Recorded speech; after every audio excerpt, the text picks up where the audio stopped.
Hello, everybody. This is Philo, and with me, as always, is Mahdin and Khayalie this time as well, because in the last stream, Khayalie was missing, so we missed him. Today's topic is Islam true? And it's a debate review between Dillahunty versus Daniel Haqiqatjou. And hello, everybody, and hello, Mahdin. Hello, Khayalie. How are you guys doing? All good. All good, Philo and Mahdin. All right, before we start, as usual, I'm going to plug in that anybody who listens to the stream later on, right now, there are no viewers. So what I'll request you to do is to comment on the stream, comment under the video, and like it and spread it, share it as much as you can. Without further ado, we're going to dive into the review. All right, guys, ready? Yeah, let's go. And how's my volume? Good. It's bad. Bismillah, alhamdulillah, wa salatu wa salam ala rasulillah. The debate today is whether Islam is true. We've divided the debate into three sections or three parts. Is there good evidence for God? Is there any religion more compelling than Islam? And which is best for society, secular humanism or Islam? Debating these questions will allow us to answer the overarching question, is Islam true? First, is there good evidence for God? What kind of evidence is compelling evidence? When we ask, is there compelling evidence for God? We should also ask, compelling for whom? How do we decide what is or isn't compelling? It depends on the audience. If we were to ask 11th century Europeans if they found the existence of God compelling, virtually all of them would say yes. But if we ask 21st century Europeans, far fewer would say yes. So what's changed? Atheists claim people have just become smarter, more scientific, more in touch with reality. That's the atheist narrative. But I want to propose a competing narrative. Cognitive science says that human beings have natural intuitions, whether they're moral, religious, aesthetic, logical, or mathematical intuitions. Intuitions are mostly unconscious, and they're based on the feeling of compellingness rather than systematic proof. For example, people have the intuition that harming others for no reason is wrong. This is an intuition because people might not even have articulated this as a concrete belief, and they have no logical justification for it, but they still strongly tend to accept it as true. Psychologists have shown that all children naturally develop this moral intuition early in life. Beyond moral intuitions, there's also aesthetic intuitions. Humans universally experience disgust at the thought of eating human flesh. There are also logical intuitions. We all intuitively accept the law of non-contradiction, that two contradictory statements cannot both be true at the same time. And we also have mathematical intuitions, like 5 objects is more than 1 object. There are also intuitions about the world and history. For example, we all intuitively believe that there's an external world that persists, even if we're not in it. We also intuitively believe that the past was real, and our memories are based on that past reality. We also have natural intuitions about God. Most people in the world and in history believe in spirit beings. According to cognitive science, this belief is biologically rooted. Research shows that children as young as 5 across diverse cultures all express similar beliefs that the universe was created by the supernatural. This is the case even for children in cultures that don't affirm a creator God, like Japanese children. This shows that the intuition to believe that the universe was created by supernatural. All right, guys, let me know whenever you want me to stop and you have any, because if we go way too deep into this, then probably there is a chance to miss something. So, All right. Khayalie, Mahdin. Let me launch something here then. Right. Let me just strike. So what he's talking about here is something that some philosophers have talked about before. A very well-known philosopher of religion called Alvin Plantinga talked about something called, through reformed epistemology, talked about something called properly basic belief, right? And this is resembling that, right? That a belief in God does not require evidence. Belief in God does not require any sort of extra justification. It's a basic belief or a properly basic belief. And Alvin Plantinga makes that argument. And I'm not sure that I want to caricature Daniel's argument as Alvin Plantinga's, but it sounds almost exactly the same, but he's doing a far less premise-based argument for it. So it might be a different version, a variant, right? But just to let you know, what basically what he's trying to say here is basically there are some beliefs in philosophy that are foundational, axiomatic, that does not require evidence or proof, and those are called properly basic beliefs. They are the end of the buck. When you ask why something is true, you may say the reason that's true is because probability theory shows it's true. You may say observation shows it, or this particular methodology.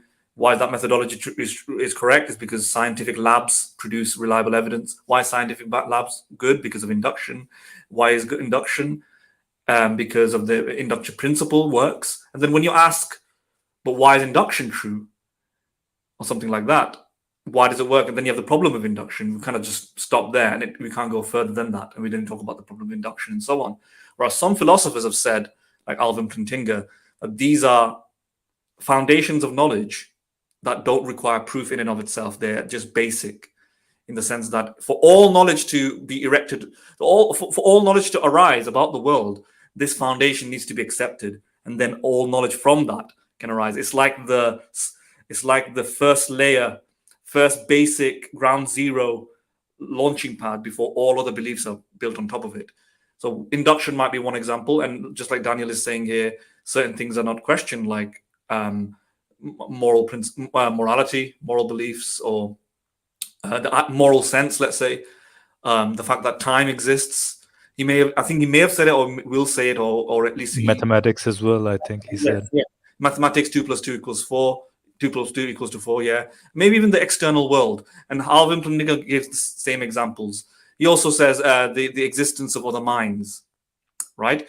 The problem is Alvin Plantinga has been resoundingly critiqued. Anybody wants to look through philosophical journals, and you'll see that there's a lot of critique, lots of critique against him, so much that he is buried 6 foot under with criticisms. It's a significantly disproportionate amount of criticism that comes to this probably basic belief stuff.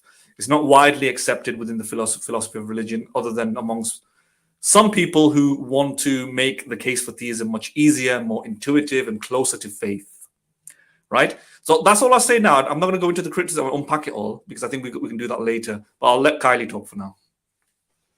Yeah. No, I think you've already, set us to a good start. So let's just listen to the rest of it. And because I think he's already provided the gist of his argument. In fact, whatever he'll say from here on, I think will only be an expansion on these points that he's already mentioned. So I think we can listen to him a bit longer, and then probably, we can go into a bit more detail. Agreed. Natural beings is inbuilt. People also naturally believe that the mind persists after bodily death. Belief in the afterlife is a biologically rooted intuition. Psychologists call this natural theology. So to recap, humans have many natural intuitions about what is true. When we rely on those intuitions, that is called intuitive thinking. A good way to think about intuitive thinking is like a tendency to find something plausible or true. If I tell you the world doesn't go away when you close your eyes, most people will tend to believe me, even if I don't present some elaborate argument. The idea just has this inherent plausibility because of our human psychology. Now, there's another mode of thinking, which is called analytic thinking. Analytic thinking is different because it causes us to question our intuitions rather than just accept things because they feel compelling. We demand further evidence and justification. In other words, analytic thinking is about doubt. We doubt our intuitions, and then we explore other possibilities. We gather evidence. We make inferences. We might intuitively feel that eating human flesh is disgusting, but is it actually wrong? Well, let's just gather data and evaluate arguments for each side. This is analytic thinking overcoming intuitive thinking. Both intuitive and analytic thinking are found in human beings, but they're balanced in different ways in different societies. Research shows that intuitive thinking is dominant in some societies, and analytic thinking is dominant in others. The other important thing is that when you engage in more analytic thinking, you start doubting more and more of your intuitions. This is studied in dual process theory. People who have maximized their analytic thinking will doubt their religious, moral, and aesthetic intuitions. Only their strongest intuitions remain. For example, their intuitions about logic or about the external world. But for everything else, they demand empirical evidence. But there is no empirical evidence for. I just want to take a moment to ridicule this a bit and laugh. Just let's I just look at Dillahunty, right? I think that was funny moment, that the way he looked at that. Yeah. It's just. I'll just rewind it for a bit, right? Yeah. Do you guys mind? No. I mean, that's why I wanted to pause it. Go on. Let's see the face. Thinking is dominant in others. The other important thing is that when you engage in more analytic thinking, you start doubting more and more in different ways, and thinking over disgusting and then compelling. Inherent, close your eyes. Intuitive thinking is what is true. When we rely on those intuitions, that is called intuitive thinking. That was a moment. No, the reason. Okay, so even people might be thinking that we're not giving it fair treatment. We will unpack what's wrong with this, but I must say, I do find this particular argument to be the least. A good way to think about intuition. Sorry. Yeah, least compelling, convincing, the most ridiculous, the most idiotic. Coming close to the ontological argument, even the ontological argument is somewhat more respectable, and it's so riddled with flaws, so riddled with errors, so cataclysmically burdened with flaws that even a 2-year-old can point a finger to, and it's just devastating that they need to resort to this. What I'm going to say to the audience is the fact that this is put forward as the best argument in Daniel Haqiqatjou's eyes for theism, is a self-confession, indirect self-confession that there's nothing in the tank. It's like coming out into a war with a knife in your hand, right? It just suggests that there's no ammunition, there's no weaponry, there's no arsenal here. This is gobbledygook in some sense. And what he's arguing for is the fact that he's trying to say, well, think about it this way. If somebody had evidence in the set form of evolutionary theory, in the form of gravity, if somebody had evidence in the same form of humans exist or anything, you'd produce the evidence. What sort of person needs to come out with these sort of manufactured arguments? A person who doesn't know. This is beyond laughable, pretty much. Yeah. To be honest. So right? I do not respect. Yeah. So exactly. So I don't respect this line of argument. Alvin Plantinga, I kind of respect as a person, but I didn't. I found this argument to be creative when Plantinga showed it, but also devastatingly flawed to the point where you'd think he's not thinking about the obvious objections that can arise about this, and I don't find it respect worthy, unfortunately. I'm going to try and respect it throughout it and address the problems, but just let people know that we should focus on the idea that this person is actually making a case for no evidence. He's trying to excuse the fact that there's no evidence. It's like coming into a debate saying, "Look, we don't even need evidence. Just trust my feelings." I think eventually what he's saying is that we don't have an evidence. This is the best thing we can do, pretty much. Yeah, exactly. This is, now anybody who's listening to this can use everything Daniel is saying and make a similar case for anything that you can't prove. That's all I'll say. Make a similar case for anything that you cannot prove. That is at least at some extent universal. You can say some other people believe it around the time or place. I won't go into that. I'm going to save that for later. Khayalie, do you want to say anything? Or Philo, you want to say anything? Don't you think that I think Daniel has already said quite a lot. So should we start, going into a bit more detail and let's. Up to you. Do you want to start that then? Because I've said a lot. Yeah, I think. Yeah. I mean, I think we should. You've already mentioned that this is an admission that we don't have, and you know what? Actually, Daniel is going to explicitly say that later on in his statement, that we have empirical evidence is not there's no empirical evidence for God. He is going to mention that there is some analytical evidence that is presented by Muslims and other believers, but he says that we don't need that. God is proven by our intuition. Majority of mankind throughout history, according to what he considers history, which by that would mean documented history, humans have believed in God, and therefore this proves, according to him, this proves that God exists. Technically, I think if he was being honest, all he could have said, let's say, even if he was going down this particular route, would have been that, a more reasonable statement would have been that just like we have a lot of beliefs based solely on our intuition.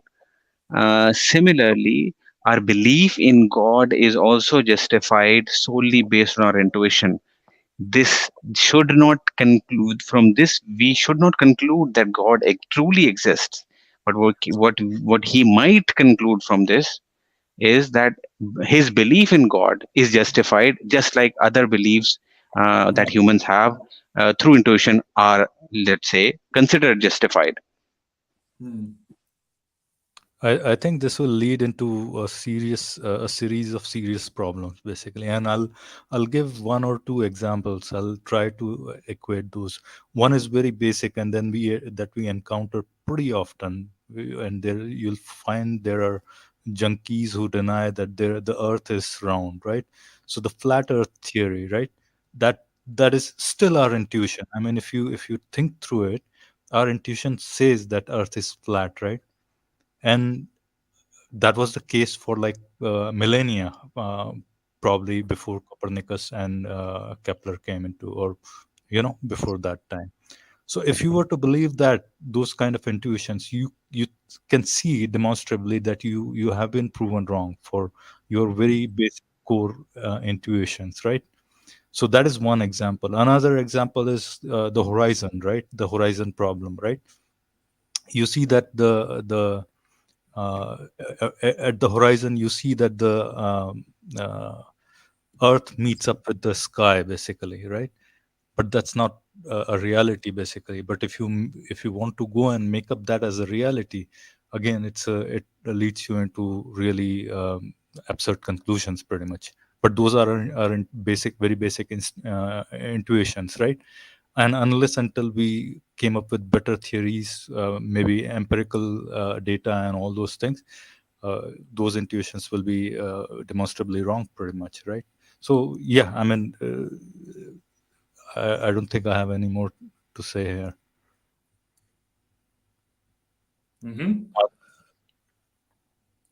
So did you ask me to talk?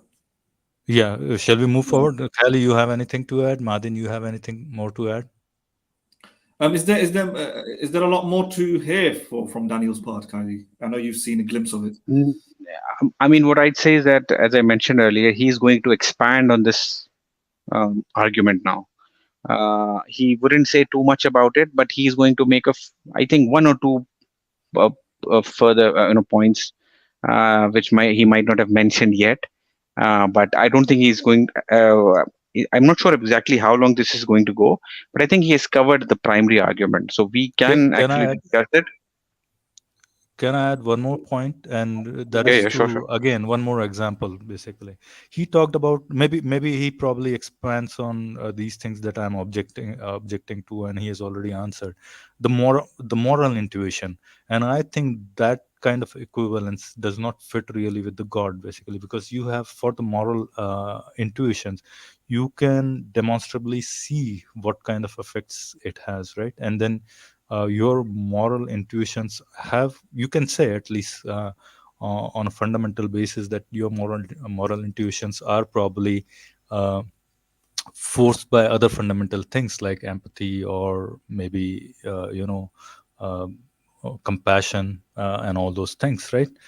But that same thing cannot be done with something like a God, because they're into completely two different realms, pretty much, right? Yeah, I mean, Um, let me just say something about that very quickly. This leads Daniel. I don't know what his views are on other things, but this leads Daniel to many unwelcome conclusions for his own theistic framework, in the sense that if indeed moral intuitions are sufficient, or without any evidence to corroborate them, right, and that doesn't require any further evidence, and so on, then the idea that atheists or secularists or materialists or naturalists cannot have an morality independent to God, or you need to substantiate a morality or make a moral case, or you need empirical evidence for evil or good, or whatever the things that they kind of generally agree with, that goes all out of the window, because now you're making an admission that you can actually have some beliefs that don't require independent corroboration.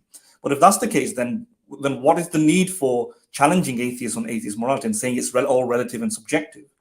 But it's not relative. It's a universal belief. These moral intuitions exist. They exist throughout society, and therefore they don't need any evidence. They don't need any. They have their own warrant, special warrant. You have a special license to believe, for example, maybe killing people is wrong, raping people is wrong, and so on. And you don't need independent evidence for that. You don't need any further explanation. And you don't need divine command theory to seat it into the mind of God. So that one unwelcome conclusion. A second issue is that if you start saying stuff like that, then the idea of universality of these ethics and so on, or ethical feelings, you can't get Islam necessarily from it, right? You don't get Islamic intuitions, Islamic ethics, or Islamic framework. So what happens there? Then there remains unaddressed problems there, where certain ethical mores that were the case all around the world. For example, for the longest time, it was unmitigated, unfettered, unregulated slavery. What is universal? What do we mean by universal? How many cultures is required? How long does it have to go for? How many geographical locations? At what point does it stop being universal? Yeah, then you have also a question of why should universality matter in the first place? Because when somebody says that this is universally the case amongst human beings, does he mean that this is embedded within the human condition and therefore innate and biological, or does it just mean that it is universal? Well, right now things are universal, right? Or becoming more universalized, like many of the secular democratic principles, for example, equal rights are being universalized. Then what about that? At what point, and if that's the case, and this only happened in the last 100 years, then one has to ask, at what point of history do we say this is where it was universal and then it stopped being universal, or it started being artificial, right? Was it after the introduction of Islam? But that seems a bit arbitrary. There was an entire history before Islam, just like Haqiqatjou is arguing that there's probably an entire history before the last 100 years where secular democracy got universalized. And today secular democracy is universalized. So what's going on? So he has to articulate all of these issues as well. And there's problems of definition, problems of words, what they mean here. And then finally, there's lots of innate beliefs that we have that just don't correspond to the reality. If it is the case that if something is universal and innate, let's say we find out that it exists in all cultures throughout time and space historically, and it's biological, and children have it, young children can, have these particular beliefs. Well, 150 cognitive biases are like, some of them are likely to be biological. They exist throughout culture and widespread throughout humanity. Let's say confirmation bias is arguably through a biological proclivity, issue with our brains. So we have certain cognitive illusions and distortions that affect our reasoning. Think about the gambler's fallacy, or we have problems with mathematical intuitions, right? We can't imagine we can't imagine large numbers or large amount of time, for example. What's the difference between a billion and a million? We need proper illustration to demonstrate the size difference. A lot of people are not intuitively able to grasp it, and we make the mistake. So should all these cognitive biases now be accurate lenses to view the world? Is confirmation bias an accurate way of understanding the world? Why is it called a cognitive bias if it's no longer a bias? We should call it a cognitive truth, right? A properly basic belief. So he's creating all of these weird problems. And this is also criticisms against Alvin Plantinga as well, to some extent. They're creating all these weird problems that should not really exist. I mean, think about this. Another one. A lot of people believe it's okay, and they thought it was universally okay to stare at women and publicly observe a woman in a leery way, in a creepy way. That's a very natural thing. It happens, and that would, according to Daniel Haqiqatjou's system and methodology, be a properly basic belief that doesn't require further justification. Any evidence showing that this actually leads to harm or as a problem or a social issue, well, ignore it. It's a properly basic belief. It's a truth, right? And if that's the case, then harassment against women or being leery, looking at women, should be completely natural and therefore justified. But instead, he's saying that you have to lower your gaze, right? But wait a minute, that's the natural belief is to look at women, right? Isn't it? I thought so, because that's what's been happening all throughout civilization and era. So all of these problems, I can go in, you can go down this rabbit hole and think of millions more. I'll stop there. But you can imagine these problems just create a can of worms.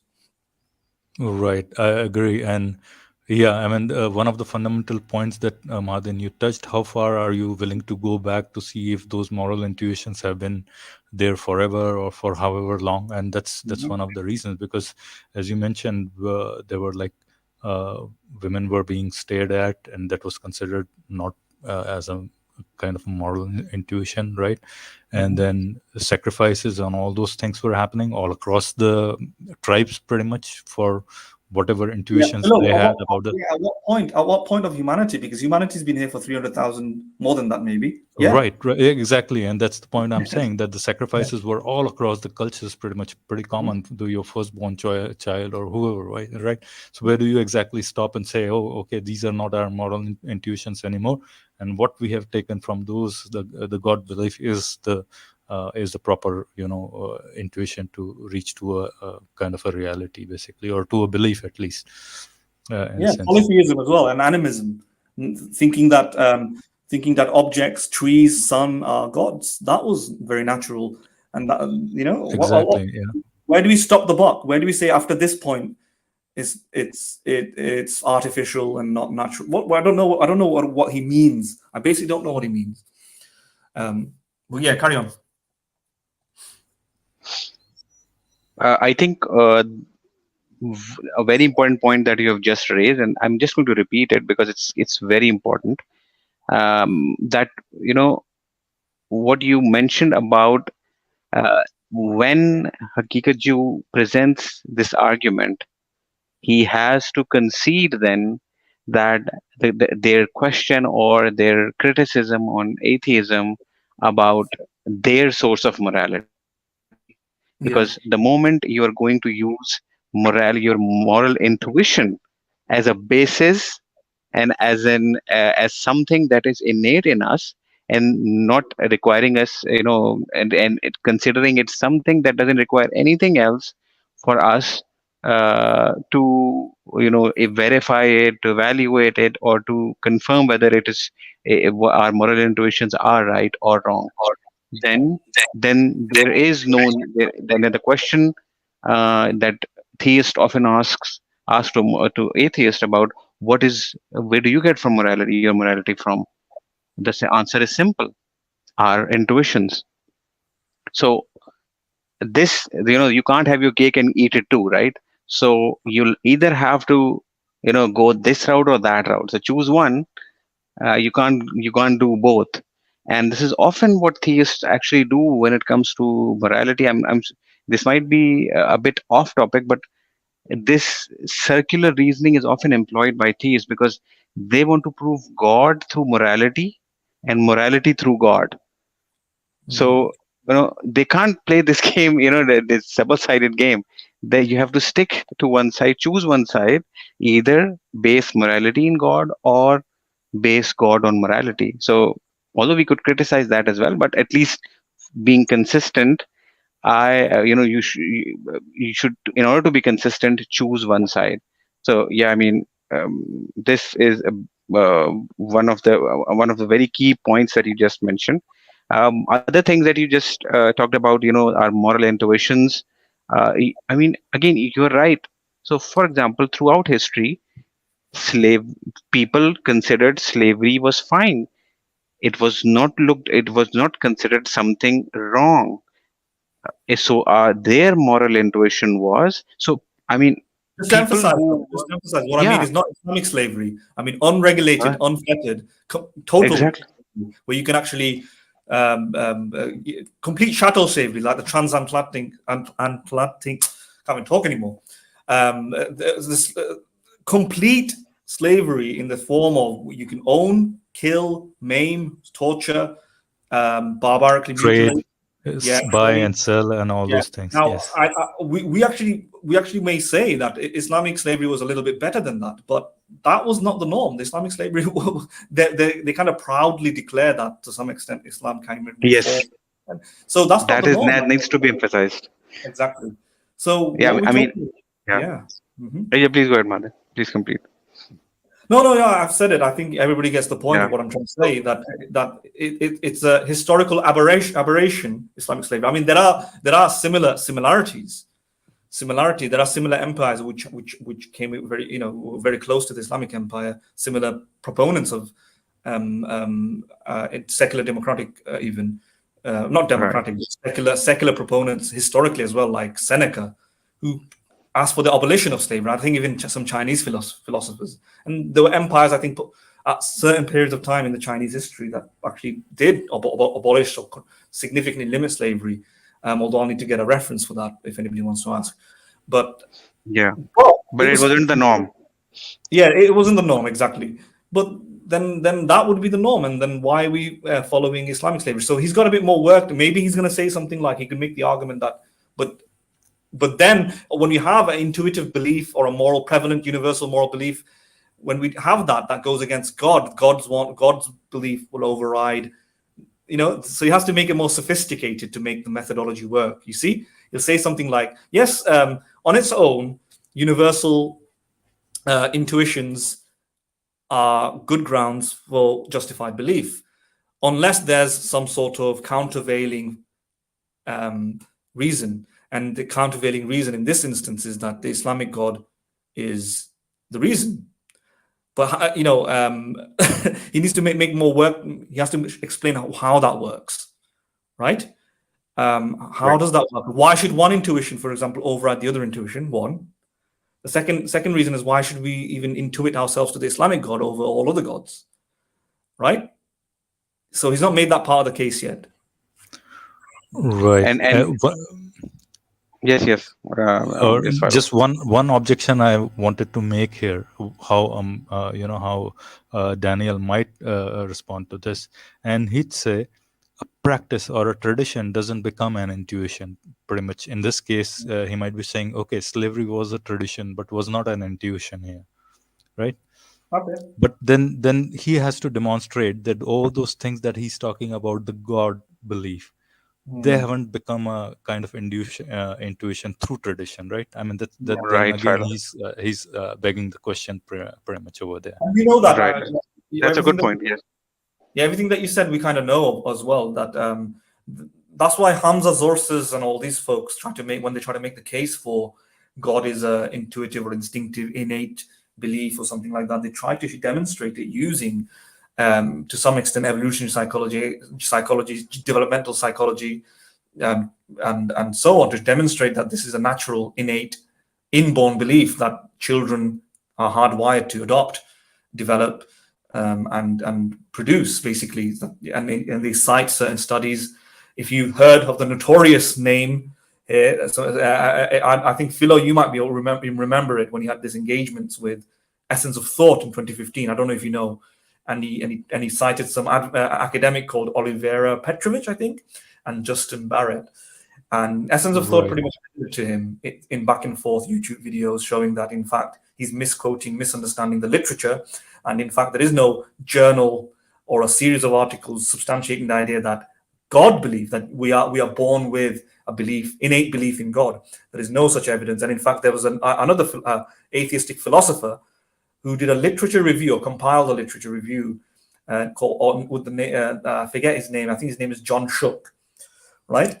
On this, and he demonstrated there is no, it's not biologically hardwired in us from the moment we're born, or even early age, when you learn to talk at age 2 or 3, believe in God. There's plenty of, obviously, tribes that don't believe in God, who are geographically isolated and beyond Western socialization practices, and they don't have, first of all, they don't form a belief in a God. 2, they don't form a belief in any specific God. And 3, there's no evidence that that specific God is like a monotheistic Islamic God, right? Right. So you can't derive any of those things, and obviously there's no sense of belief in the Quran or the Hadiths or the Prophet Muhammad. Yeah. So what is it then? Haqiqatjou has to then demonstrate that these books are also from God. He has to make the case for Islam, unless he's going to say that all of that is universal, that you're just born believing in Muhammad. Well, no, that's not true. He needs some psychological evidence to demonstrate that. To this date, there hasn't been any psychological evidence. But even if he does, here's the problem. Some of the first things that I said, even if he shows that it's natural, there's plenty of natural beliefs that are wrong. Right? Confirmation bias, 150 cognitive biases, causal agency detection, or hyperactive causal agency detection biases that we have in our brains, where if we hear a sound or look into the sky, we are more likely to see faces or people, or we anthropomorphize nature.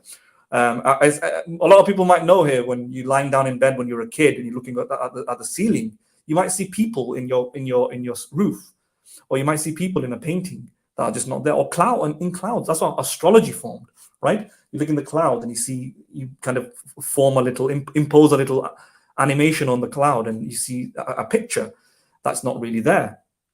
Pareidolia, that's called. It's pareidolia. That's what I wanted to add. You just And hyperactive agency detection is actually known amongst to be a cognitive bias. It's not. We don't. A lot of theists have misused this, I should say, to think that, look, we have a natural belief to believe in agents, minds in places, and anthropomorphize things, and therefore God. But it's not that. It's not an innate belief in God.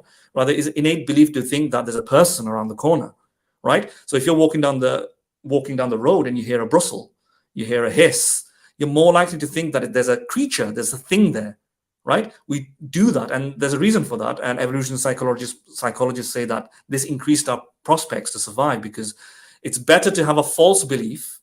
But we're more risk prone here to believe that there's people there, irrespective of it being false, because it's better to think that it's false, better to believe in something like that, even if it's false, so that we instinctually run away from predators, right? So even though, we have a higher tendency to attribute things to, or guess or predict that there's a person around the corner through fear, so that we run away, because that increases our survival prospects. So even though we are epistemologically, in terms of truth, we're wrong, even 7 out of 10 times, it's better that you are wrong. Better that you're wrong and run away and survive. Better that it's better that you're wrong most of the time, than you be wrong most of the time. But that a few times where you might have been right, you may have been right, but because you didn't have the agency bias, there was a predator, and the predator comes and kills you. So it's better to have some false beliefs than true beliefs. That was true in the past, for sure. Yeah, Mahdin. Yeah, and that is a vestige of our evolutionary history. Right, and so we have surpassed that kind of we still have those intuitions about things, right? You hear some really loud bang, and you just all of a sudden you are attentive, even though that sound is not going to harm you in any ways, right? So that's kind of an example of the same thing that you're talking about. One thing. Sorry, go ahead. No, you finish. You were talking. You finished. Right. One thing I wanted to go back and just give examples of this one very good point that you made. Those very many tribes that don't have a God belief, and there are quite a few tribes in Amazon. There is one tribe that I'm aware of that is in India. It's a part of India, by the way, and it's in an island called Andaman Nicobar Island. I don't know if you guys have heard of it. So there is this tribe in Andaman Nicobar, and they are pretty much, they haven't been touched by the outside civilization. And why those studies are flawed in my eyes, basically because majority of the parts of the world have been touched by either Christian culture or Muslim culture or some form of paganistic culture, and only those tribes that have remained secluded within themselves have been able to have this no God belief kind of a thing, basically. And so when you're talking about those intuitions, basic intuitions, that those are the prime examples that kind of a thinking is flawed, pretty much, basically, because these tribes have been secluded forever, pretty much, in a sense. Yes, exactly. There are problems with the empirical literature demonstrating that they have not been, some of them have not been visited by missionaries or whatever, but on many of them we can probabilistically say it's unlikely that they were. And indeed in these places there isn't a God belief. If there's an inclination or inklings towards some sort of superstition or supernatural, it's not really a God belief. And Daniel has to demonstrate God, because the debate topic is about God and a monotheistic God. So a polytheistic God is not enough. A finite God is not enough. Supernatural beliefs are not enough. So if they have some superstitions, it's not necessarily a monotheistic one. He has to demonstrate that indeed. Otherwise, if the evidence show that they don't have beliefs in monotheistic deities, then Daniel ultimately and maybe only something that is superstitious. Maybe they form superstitious cults, but not a belief in a monotheism. Then Daniel still has to then demonstrate through evidence the reason why we should believe in monotheism, because his own case falls apart because he can't support the idea that this is natural. And like you said, because of most society, most areas of the world have been within the reach and domination of some form of religion, which that contains a central deity or something, it's very hard to separate that from the descended populations today. And therefore, of course, how do we distinguish it distinguish it from it being a reflexive, innate tendency versus something that's been externally socialized within us? And some of the evidence, like that Hamza Zorsis cites, like Justin Barre's study, which is a single set of studies about children who he argues in the paper. Barrett argues is a demonstration that people have an easier time in believing in God and other natural beliefs that he terms natural. For example, children find it much easier to understand and believe and hold the concept of dualism, which is that the mind and the brain, the mind and the body are two distinct substances. And it's far easier for them to believe in that than to believe in the idea that there's only one substance, like physicalism. And similarly, children find it much easier to believe in a deity, etc. The problem, and so on. So the study didn't show that there's an innate belief that's affixed to the brain, like almost like a biochemical component of the brain that's there, like our regions that smells, the regions that are designed by evolution for sensing smells and tastes and so on, that there's this region of the brain that somehow senses God. It's nothing like that. What he's saying in the paper is that children have an easier time, right, to understand a dualism or a God belief. Well, of course, I mean, I'm sure children will have an easier time to understand a very commonsensical understanding of time versus the theory of relativity and so on. You know, people and children are going to have a probably easier time to understand that the Earth is flat than to explain to them that the Earth is actually spinning very fast, right? and it's actually spherical.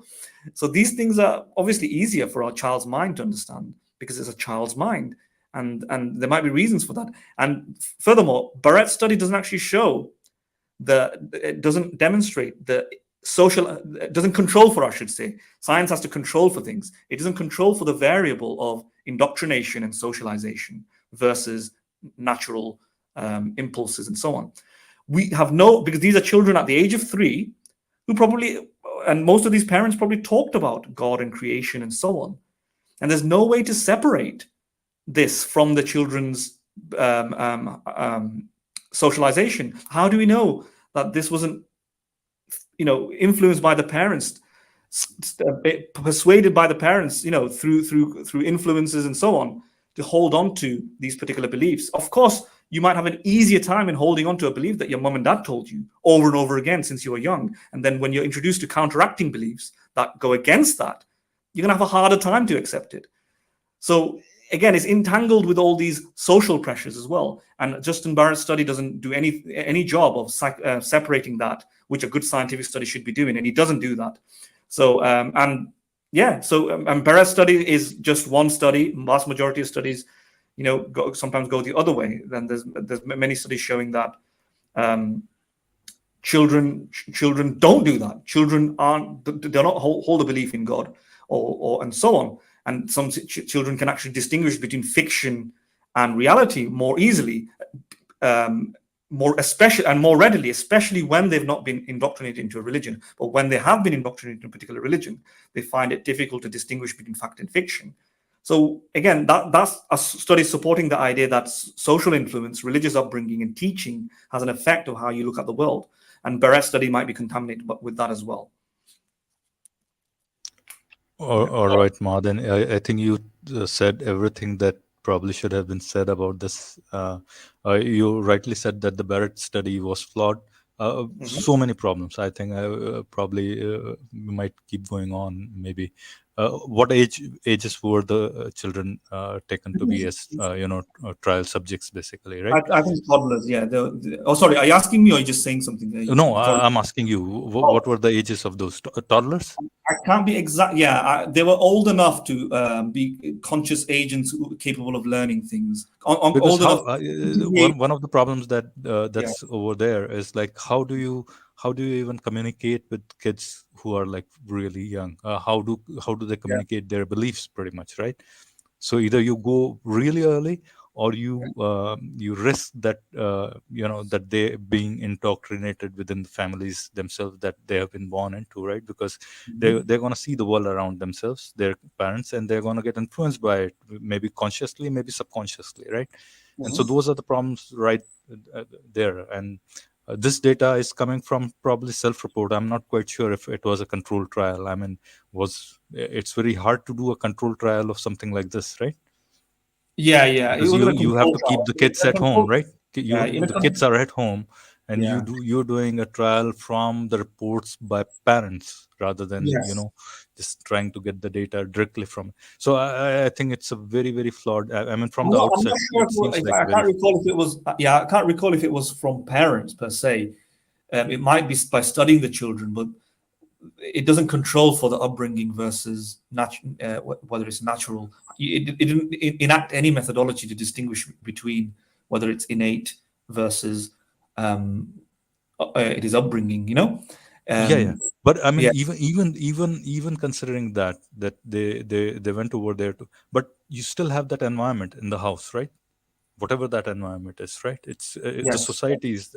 You see that environment, Yeah, right? yeah. And They the mean society has that. they basically plucked from society and put in a classroom. Yeah, Maybe I think. if you really want to do that, perfect kind of a test or trial, then you have to cut them out of that normal society. They won't be able to mingle with other kids, and then those kind, which is going to be almost impossible to do, pretty much, right? Yeah, well, ideally speaking, you need twin studies.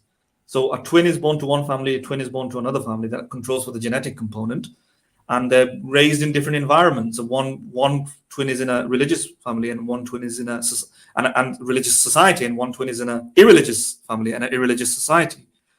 And then you can see like what sort of inclinations they have.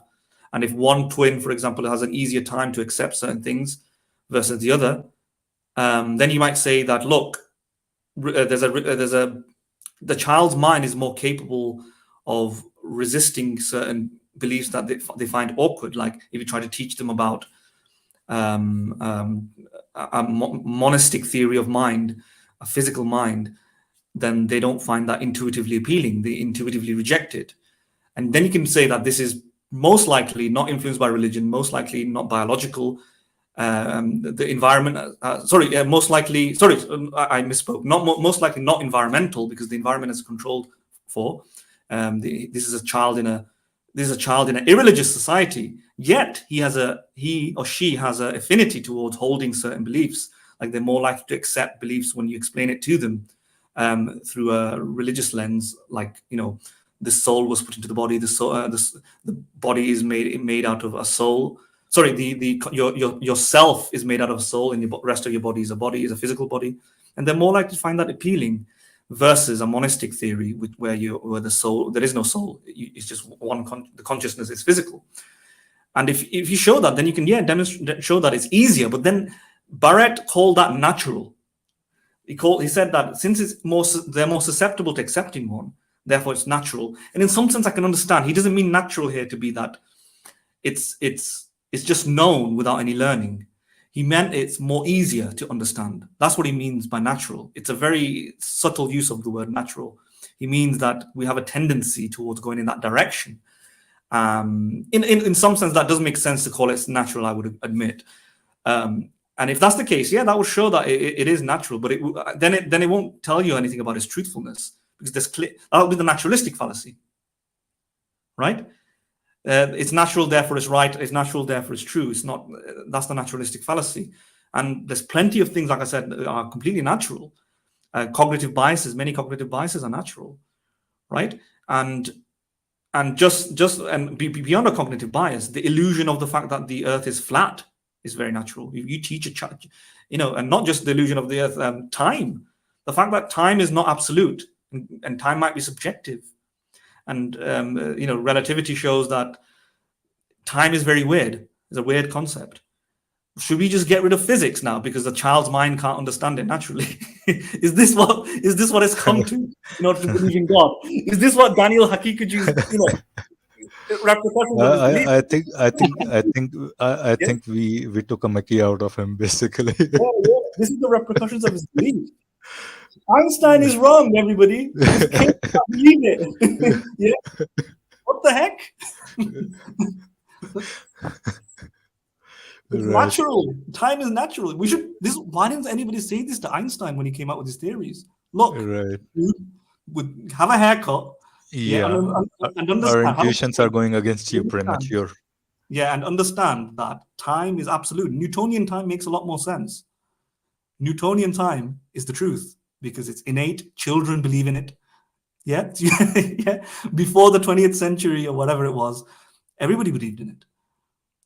So we should get rid of Einstein. This is Haqiqatjou's belief. So this is how I can go on about this for days. It's embarrassing, you know. But anyway, yeah.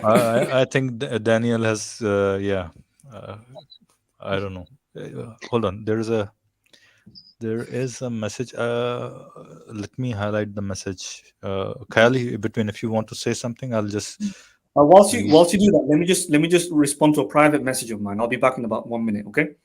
Sure. Yeah. Well, I think Mahdin has said, I've covered so much. We don't even need to add that much. And maybe I'll just add this. What I'll add to this is, even from his own, from the perspective of Islam, the religion, it is often, even if it is mentioned in the Quran that there are people who, when they're presented with Islam, they say that, why should we believe in this religion?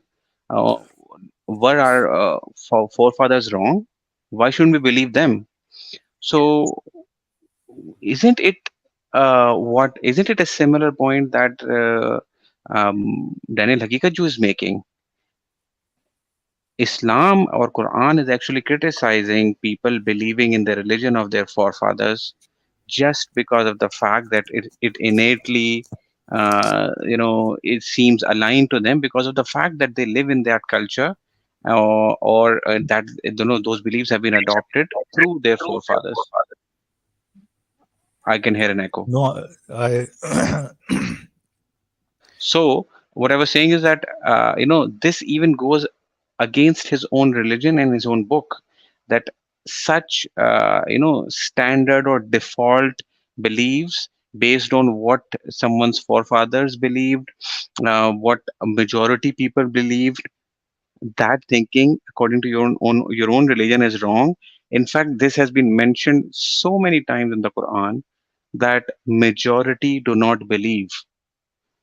Now, the point is this: if we are considering innate human behavior and innate human intuitions as something true, then people not believing prophets and their messages, which according to Quran is the case, that majority do not believe. This is not been mentioned once or twice in the Quran. This has been mentioned so many times. If that is the case, then that should be true, because humans innately do not tend to believe in prophets. Does that make the case of the religion through the entire system of prophets, does it make it false according to Daniel Haqiqatjou's methodology? Apparently so. Exactly. Yeah.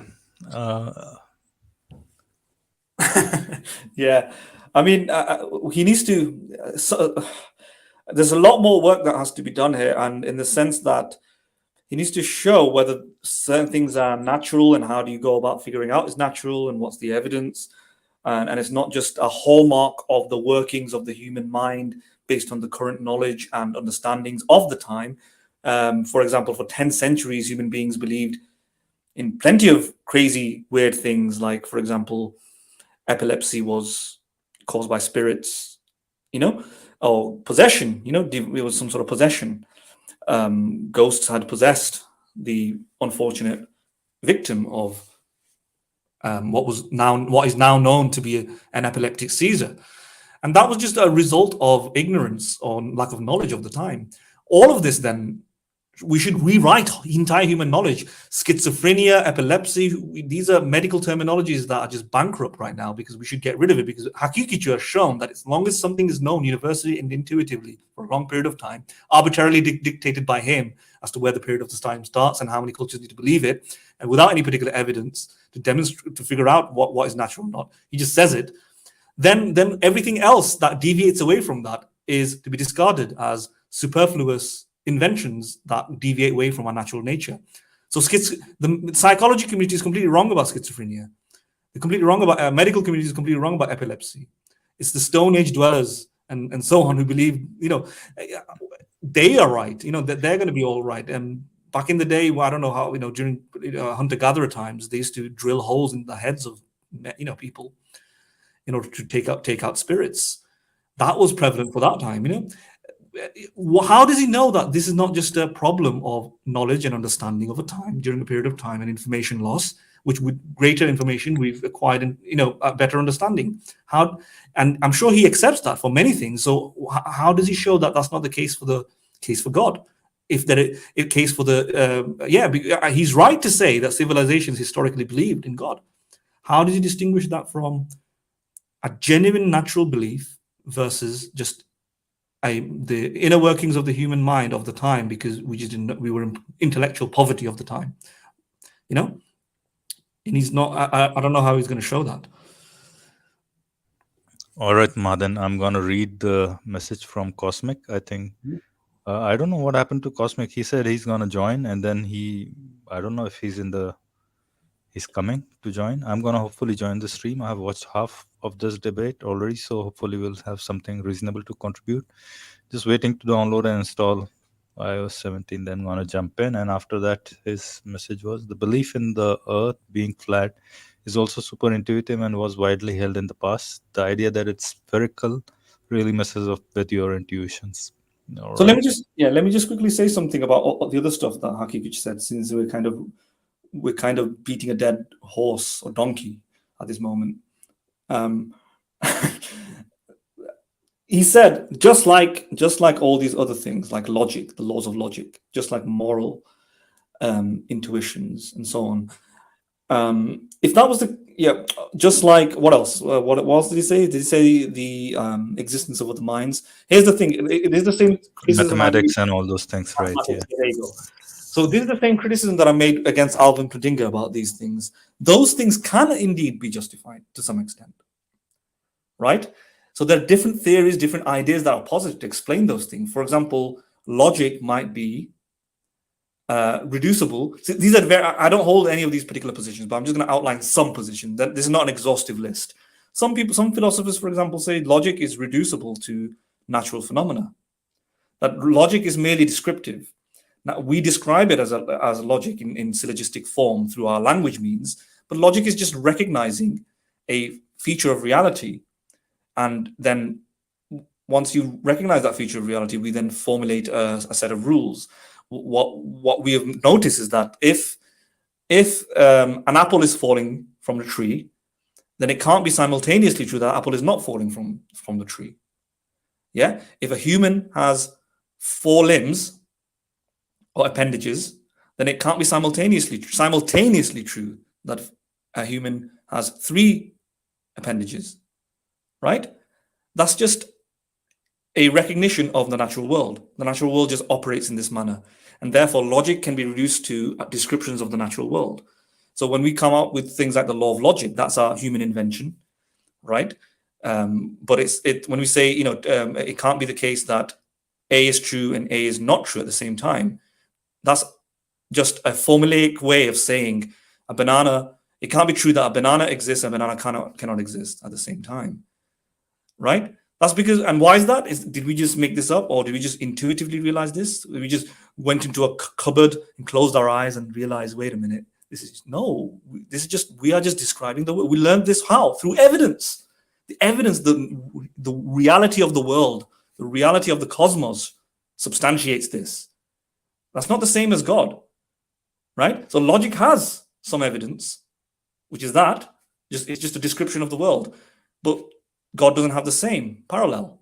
So we can distinguish logic from God on that basis.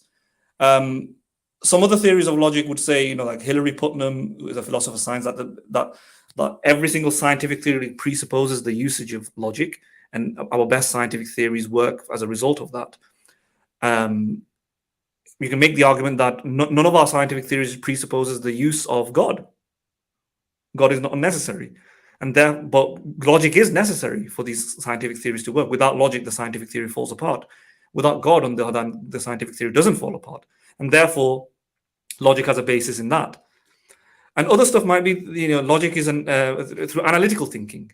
Now, unless we think empirical thinking is the only way to learn about the world, analytical thinking, which is like 1 + 1 = 2, and I'll talk about mathematics in a minute, and you can't have a married bachelor. These are the realizations we make through tautologies. You can't have a married bachelor is another way of saying you can't be married and unmarried at the same time. But how do we know that? It's through understanding the terms. The answer is in the definition. You can't have a married bachelor. The answer is in the definition. And through definition alone, we can come to these truths. You can't have a square and a triangle. That's because the definition of a square is such that it excludes that of a triangle. Definition of a triangle is such that it excludes that of a square. And we just learn this through our concepts. We don't need to go and examine the natural world. Well, the first point I made that you actually do learn these things from the natural world. And this is what a philosopher called Quine, I don't know if you guys heard of it, Quine made on a paper called The Two Dogmas of Empiricism. And he showed analytical thinking and synthetic thinking is a false distinction made by the logical positivists in the 20th century. And in fact, we should collapse off that distinction away. And I am moved by that position, by the way. I do think that is a sound position. But if you're going to have this idea of analytical thinking versus synthetic thinking, sorry to interrupt, just to add a simple example. So what you just said. So for example, if we say that something exists, something cannot exist and not exist at the same time, you could arrive at this simply because of definition, right? Because you'd say that something exists means that it does not exist. So that is by definition it's true that it exists, and therefore by definition it cannot not exist, because that is a definition that we have actually that is how we are defining it. It's true by definition. That's what analytical thinking usually would do, so analytical thoughts don't really require you to. So a non-analytical thought will be like Khayalie is X amount of years old, right? You can't get that from understanding what Khayalie is or who Khayalie is. That's an independent fact that you need to go and find out through the world. On the other hand, like I said, square, triangle is close to an analytical fact. But then you have Quine who makes the argument that in fact the distinction isn't as sound as you think. And anybody who's interested, Quine's paper, Two Dogmas of Empiricism, it's the logical positivists who made that. I think it started with Kant, Immanuel Kant, with the logical positivists like A.J. Ayer, Bertrand Russell, who I think was a positivist of some kind, and post-positivists as well.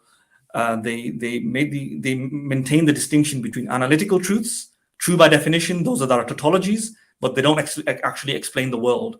They don't necessarily explain what is true about the world. So the fact that squares can't be triangles doesn't tell you what's in the world.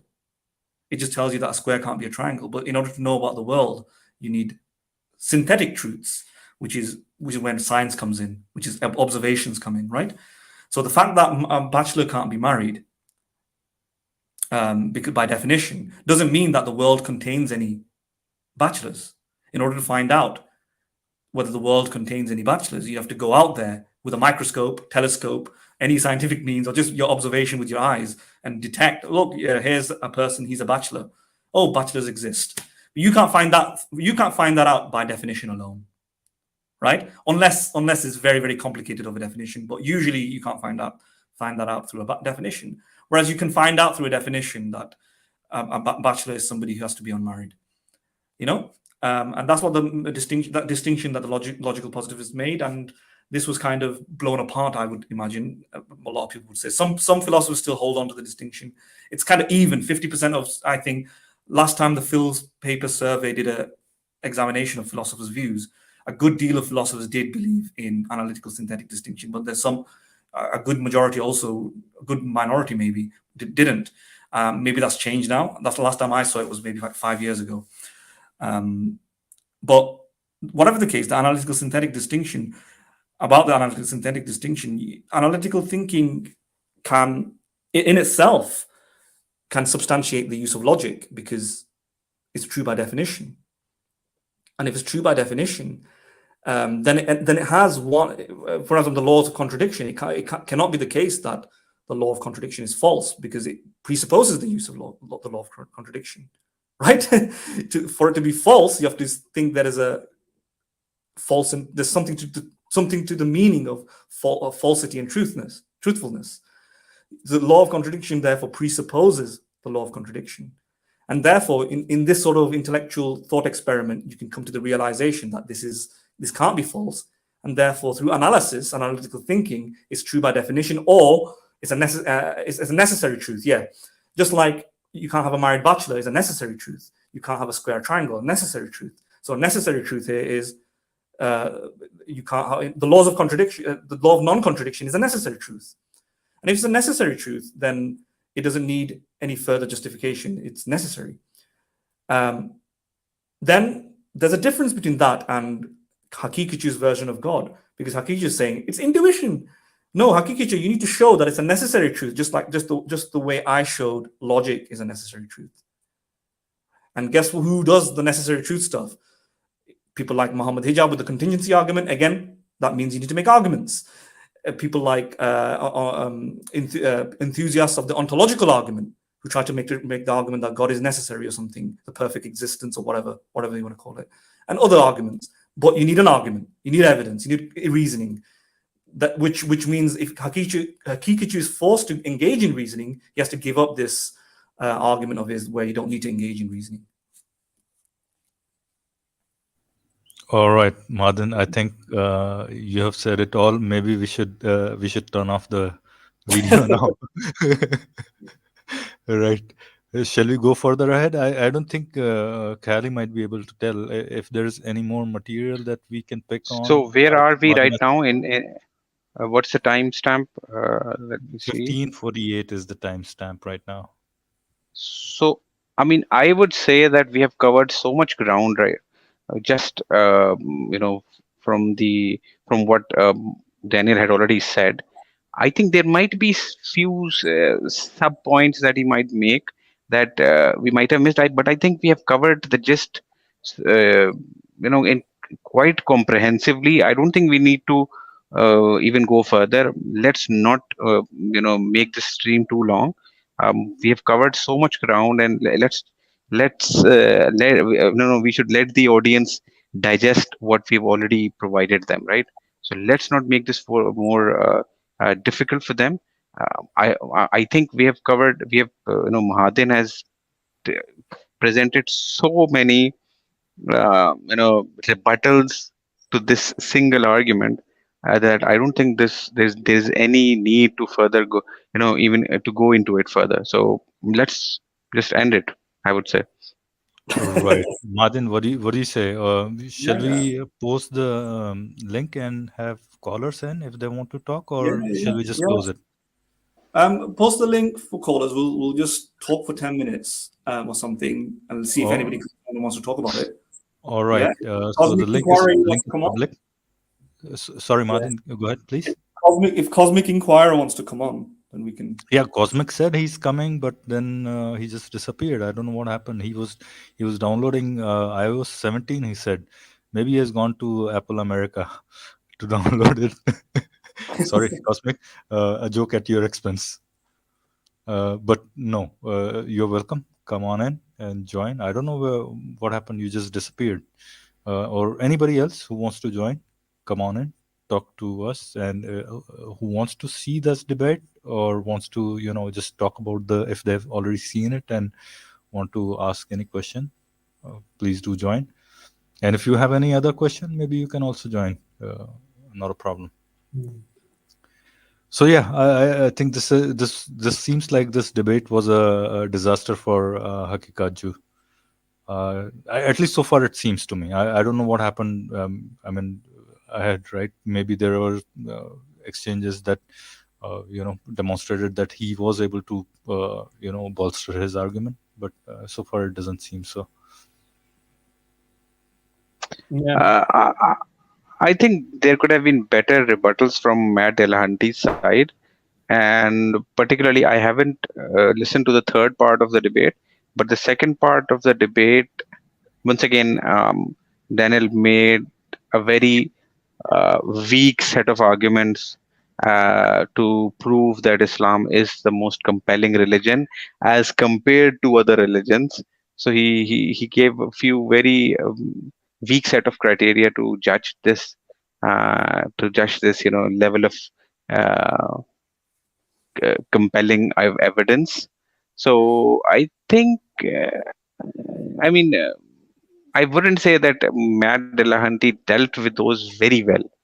Um, I'd say that yeah, there was some uh, you know it wasn't that interesting from what he said.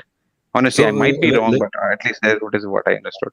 let me understand this correctly. So first part is just trying to prove the God's existence. Second part is where he proves Yes, that Islam is the correct religion, right? I Islam mean, is Islam. no. Let's be very specific, and Mhm. that is what Matt Dillahunty actually points out that the second part of the debate has a very ridiculous uh, What is topic. the part two? What's the The part two? part two is Islam more compelling than other religions? And he Oh, says that okay, okay. this is a very ridiculous topic Title, because yeah, title it for doesn't the. matter whether it's compelling or not. What matters is it true or not? Is it true or And not? it Right, right. shouldn't be in comparison to other religions. It should be true on its own. So so Matt Dillahunty has a very he doesn't like that topic, and he takes a very different approach to dealing with it. And he has the first statement about it, so it's not like he's going to rebut. He rebut uh, Daniel's statement in his statement. He just makes a very. I mean, if you're watching this debate, you could just listen to Daniel Haqiqatjou's arguments, and I think that would be enough for you. You don't need to listen to Matt Dillahunty's side because I don't know. Maybe he didn't. At least I felt that he didn't add Mm. anything interesting to the debate.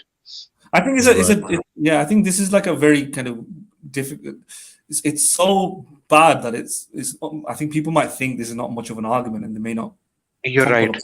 You're trample right. upon it. I I think that's why that is I what actually happened. I yeah. think that's what actually happened. The argument was so bad, and actually, if we go on further into Daniel's statement, what his approach actually, it's not just that he's presenting an argument from intuition. His approach is that we shouldn't accept the atheistic requirement of evidence, because why should we, right? Why should we accept their criteria or their standard of evidence? Mm. So since they cannot, we shouldn't accept theirs. Intuition is enough. I mean, we don't need to question this. That is his entire argument. And Matt's entire point is, well, you are going to provide evidence for God, and in your statement, you have agreed that no, you cannot provide evidence for God. Um, you are just basing it on intuition. In fact, Mm. that wasn't even how Haqiqatjou presented it. So you know there was an Look, hour's discussion about this. looks really bad on Haqiqatjou. I mean, this is just saying Yeah. that my intuition's argument or my intuitions as an evidence is stronger than your evidence is. There is a feedback, Mahdin, from your side. All right. Is it gone? No, I think whenever we talk over each other, probably then I hear that feedback.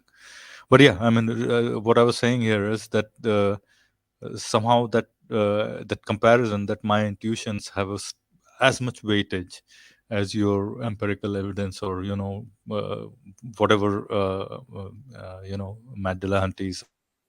as an Yes. evidence, which I'm So, assuming is gonna be at least weightier than just saying my intuitions are correct, yeah, pretty much. just to let you know, Cosmic Inquirer is on now.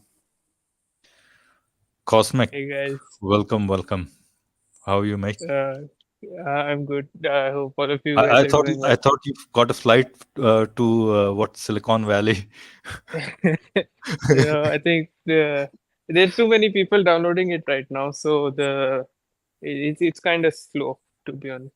Oh, But okay. Oh, yeah, yeah. I mean, and their softwares are probably like one gig or 2 gigs or something like that. Probably it just arrived three in the market. gigabytes in this case. Uh, Oh, okay. yeah, and too many people, I think, flooding the servers requesting to download. Okay. Regardless, It just I heard most of what you guys talked about, and I like the counter arguments you came up with. But I thought maybe we could talk about why Daniel took this approach, right? Because he hasn't. I haven't seen him take this approach with anyone else. He's quite happy to talk about the different arguments for God's existence. Why do you think he did this? I was thinking the same thing. He could have very easily had this argument in addition to other arguments. That's what a good debater would do. You marshal all your best arguments. That's what William Lane Craig does, doesn't he? He gets on stage and talks about the fine-tuning argument, cosmological argument. Not all the time, but he'll use all of those as arguments in addition to this one, maybe. And that creates a strong case. He could have done a better job here by maybe doing the shotgun technique, by just spraying with so many arguments, and then this being one of series of many arguments, and then it would have been very difficult for Matt to go through them all, and something may have stuck, right? And he would have had a better, I think, wider audience of people who might have at least been persuaded. Maybe if there's somebody who's on the fence, they might think, this argument sticks, at least it works, right?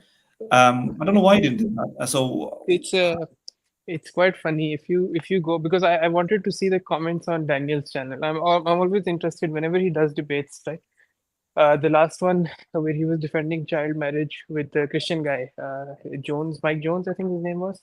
I was more curious, when I got through that entire debate, about how people on Daniel's channel would comment on it, and I was quite intrigued about this one as well, right? I genuinely believed that some comments on his channel would have said, I'm usually a supporter of the way you debate, fan of your logic, but this one ain't it. You messed up this one, but no, it's still unrelenting support for the most part. I'll tell you one thing. Amongst scientific-minded people, this is very obviously flawed in the sense that, but amongst philosophers, it does require a little bit more work just to kind of unravel, right? Because it has been the case in the history of philosophy. Some people have said that certain beliefs are just foundational axioms that don't require warrant. Do you get it? Things like induction, things like our sensory perceptions, things like other minds. Some people do in philosophy say that is like a bedrock belief that doesn't have any further justification. And amongst philosophers, these things are all quite not also well accepted, but can be moved. People are kind of moved by these sort of arguments a lot. So maybe he's in that mindset. And I imagine if there are philosophers in his audience, they could understand some degree of wisdom of this. Amongst people who've never heard of philosophy, this just sounds like insane stuff, right? Insanity that's what it sounds like. It's like saying, I don't have any evidence, but I'm going to do this. And that's what it looks like. And if I had no training in philosophy, I would think the same thing. And I might even respond like Dillahunty, who I suspect underestimated. Yeah, he probably thought the fact that Haqiqatjou is making this argument is a sign that he doesn't need to do anything anymore. Whereas everything that notice, I've spoke for like 20, 30 minutes talking about all these other stuff. I wouldn't have to do that if I didn't think there wasn't something behind it. But the point is, even though there's something behind it, I think it's still humiliating, because I don't think this is a product of genuine philosophical wisdom, but just creative thinking. Within philosophical circles, like within the philosophy of religion, Alvin Plantinga is one who makes these sort of arguments. Is genuinely creative and intelligent, and therefore you have to unravel it a little bit to attack it. But it's not like something that they generally found. It's just some philosophers are smart enough to come out with these gymnastics. And Haqiqatjou is doing that. Basically, he's borrowing that gymnastic technique taken from Alvin Plantinga, and just trying to say, look, we don't need evidence. It's like all these other beliefs. And he's borrowing from them, but without having the same level of intellect, pretty much. Yeah. He's going to probably say to Dillahunty, I'm not seeing the debate. He's probably going to say to Dillahunty, then show me evidence of this. Then show me evidence of other minds. Show me evidence of mathematics. Show me exactly. This is what he does. Then this is what Daniel asks him. So what Matt says is that you have conceded your entire case because you said that there is no evidence. You're not going to provide any evidence. But then Haqiqatjou continuously just gets continuously he just gets back to Matt saying, okay, then prove the moral truths. Prove why do you believe in logic? What is the evidence for that? What do you believe in this? So that is what his approach is. Yeah, and within philosophical circles who believe in these things, they would be the people who are. This is called reformed epistemology. If Alvin Plantinga's arguments, properly basic beliefs, and the enthusiasts of it would love that. They will watch this and actually think Dillahunty couldn't explain it, and therefore, this is why I feel at least obligated to try and explain it or anticipate it. And I think people outside of the philosophy circle would just not see a problem with it, and that's why maybe Dillahunty is just cool and calm and he just wouldn't be bothered by it. But I do think, sorry, Cosmic, you want to say something? Yeah, I just want to say it's not as though Matt Dillahunty completely sits this part of the section out. He does try to defend why he holds certain intuitions and not others based on their continued ability to be reliable and whatnot. He doesn't contend all of his time. But an additional point to note, these sorts of topics or this line of conversation is interesting. But since Daniel chose the topics for the debate, he could have just added one more section that went over, what is good evidence, or why should we believe what we believe, or something like that. As instead of 3 parts, you do 4 parts. I have a small. Okay, so if you're.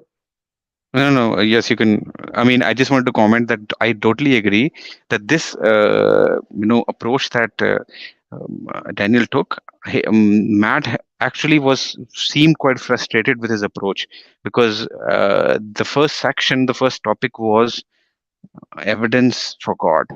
So instead of discussing or providing evidence, what the approach that Daniel took was discussing the nature of evidences and what sort of evidences could be there, and that is what his approach was. So he sort of instead of discussing the topic, he discussed the nature of evidence and what sort of evidences could be there.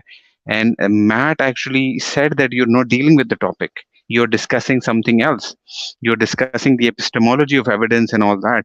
And Haqiqatjou was like, no, I mean, this is related to the topic and all that. But I totally agree with Cosmic that if Daniel wanted to discuss the epistemology of evidence and proof, then he should have added another topic before this, which was the evidence for God.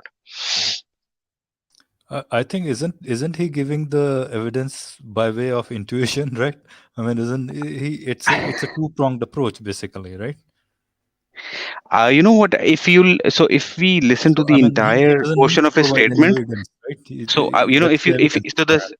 the impression that we have gotten from the part of the debate that we already listened to, right? It's quite different when you listen to the entire part of his entire statement. You'll understand that his approach isn't that this is an evidence. He'll say that for us this is an evidence, but why should we accept? But you won't accept it, and you will not accept it because you have your own standard of evidences, and therefore, why should we accept your? So if you will listen to the entire statement, that's when you'll see the entire approach that Daniel is taking. So you'll get some what we're talking about, what I and Cosmic are talking about. You'll understand what we're talking about actually once you listen to the entire statement. All right. And as Cosmic said, that it wasn't that Matt was just sat through this portion of the debate or this topic, but he did make some mistakes. I think his arguments in some cases were not consistent, and Daniel Haqiqatjou did actually point those out, and I think I agree with them. I mean, he was trying. He did make some mistakes, I think. So yeah, despite the fact that he was trying to prove his point, but he made some mistakes at least. Matt's not a philosopher after all. But I have one potential reason for why Daniel did what he did, right?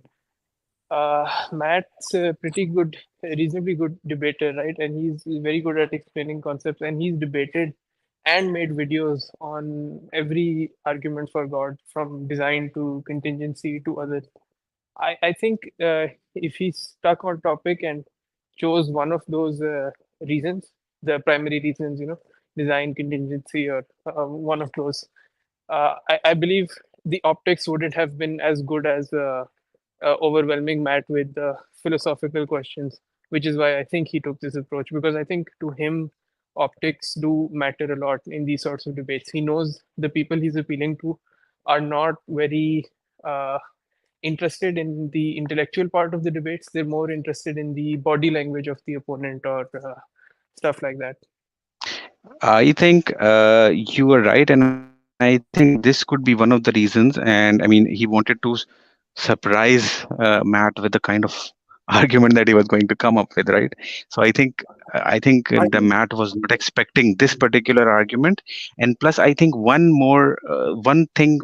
would say that one reason that I can think of why Daniel took this particular approach or argument is that he didn't want to present himself as someone who needed to prove something.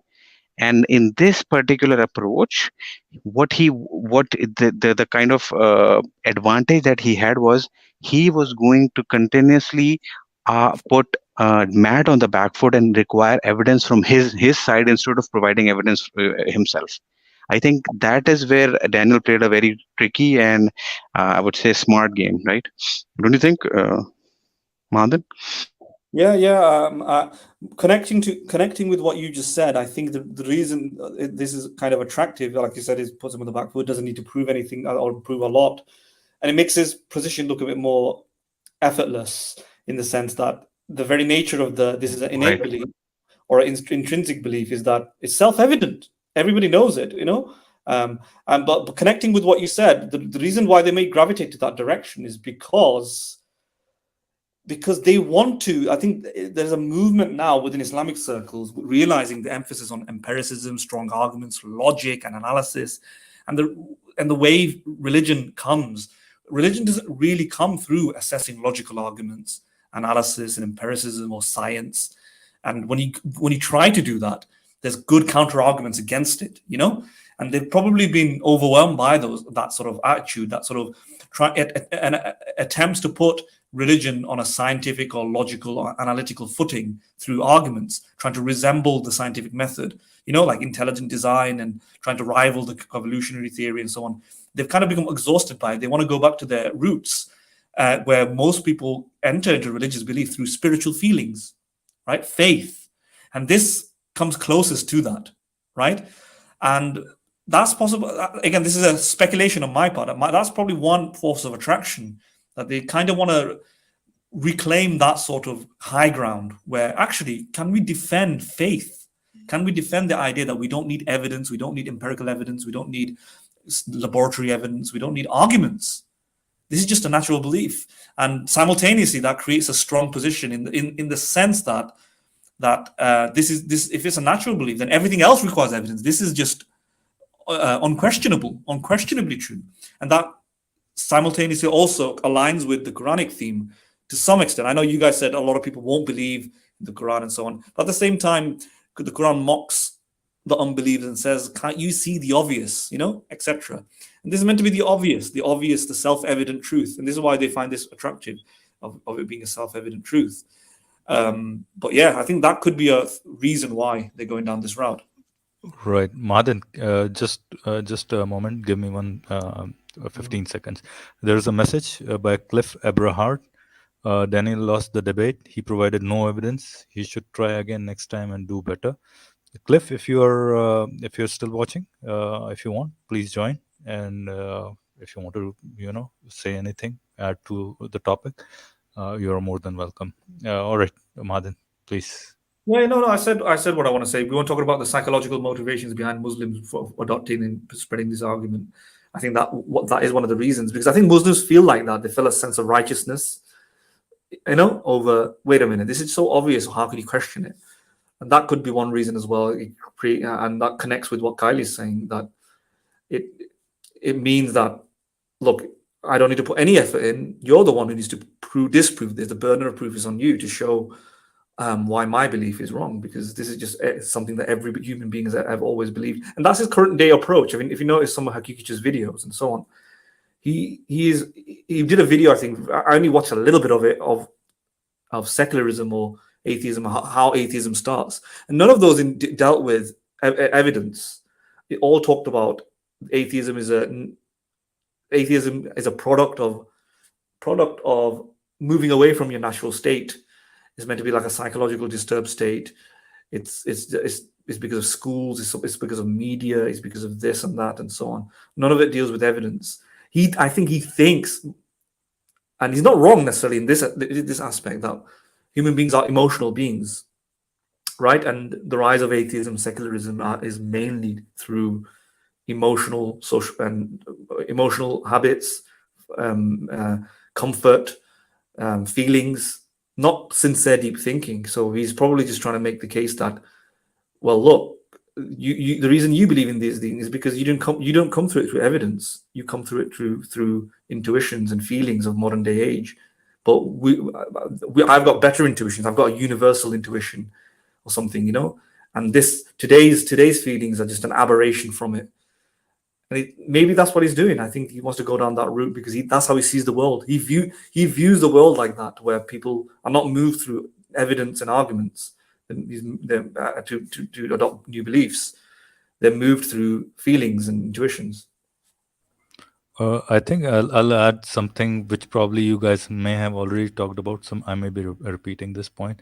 One more reason that, or probably if you have already talked about it, is that he wanted to keep his camp happy, right? And what is his camp? Is most of the Muslim believers, pretty much, right? And once he brings this argument, they don't need any other reason to, believe. Pretty much all is, even if somehow Matt is going to come up with some arguments against it, this is pretty strong evidence for everybody who follows him to just keep believing. Any other argument instead of this could have just backfired, and then that camp probably wouldn't have been as happy as it is right now. Maybe. So I think it was a kind of a safe approach from him. Maybe whether it was deliberate on his part, thinking through all those things or not, who knows. But it probably seems to be working for him, maybe. Yeah. Yeah, I think so. Sorry, go on. No, I was agreeing with Philo, and of course I agree with you. What you just said was totally. I mean, I totally agree with you that this is what I think that is why he took this approach. And you are right that this is how they are justifying their their original position, in a way that faith. We have faith, and we don't need evidence for faith, because you believe in things which requires faith. So and we will base our faiths on our intuitions. That's all. We don't need any further evidence for that. One thing, have you guys noticed this? I mean, I have been noticing this trend for past 1.5 year or so, probably more recently than the timeline that I'm giving, is that more and more apologists are abiding to this philosophy that, okay, we have our faith, and now we're going to take it as a as an properly basic belief, pretty much, right? Gone are the days when they used to bring Mahdin, you remember those days when we used to go and then debate with Hamza and all those gang about Quranic science and all those things. They have just shoved away all those things, right? Because all those were problematic, right? Anybody could point a finger at them, and then they had to, go through all those troubles of, refuting Basically, those. anything that is examinable and prone to be Yes, false, they've kind of moved it away from that, right?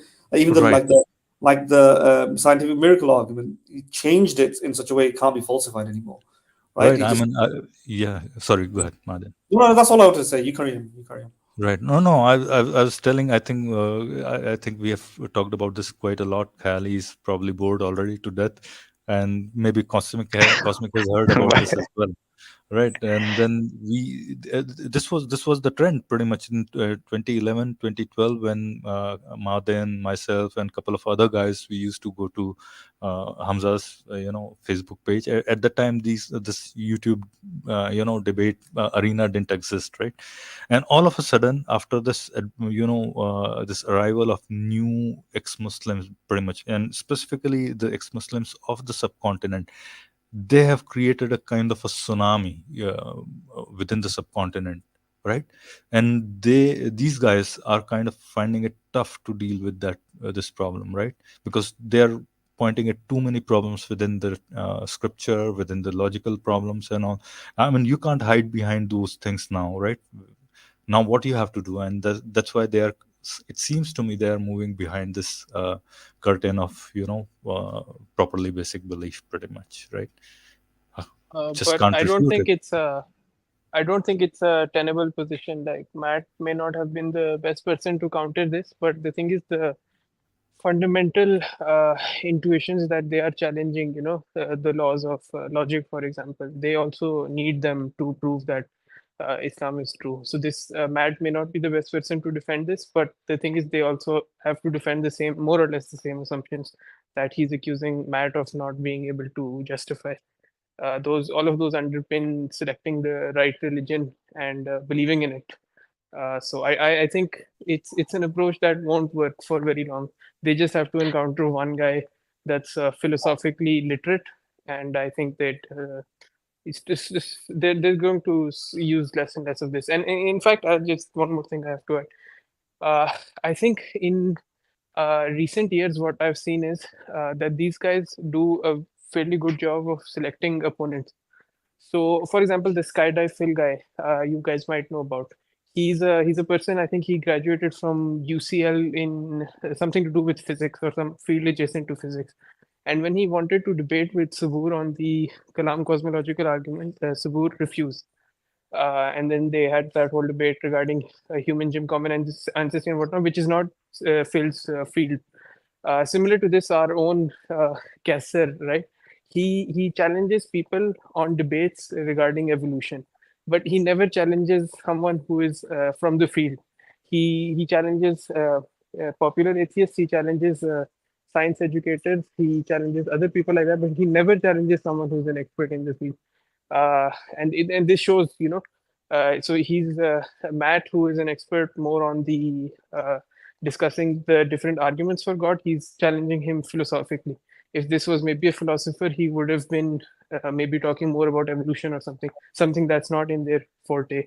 I think I've seen this over the last couple of years.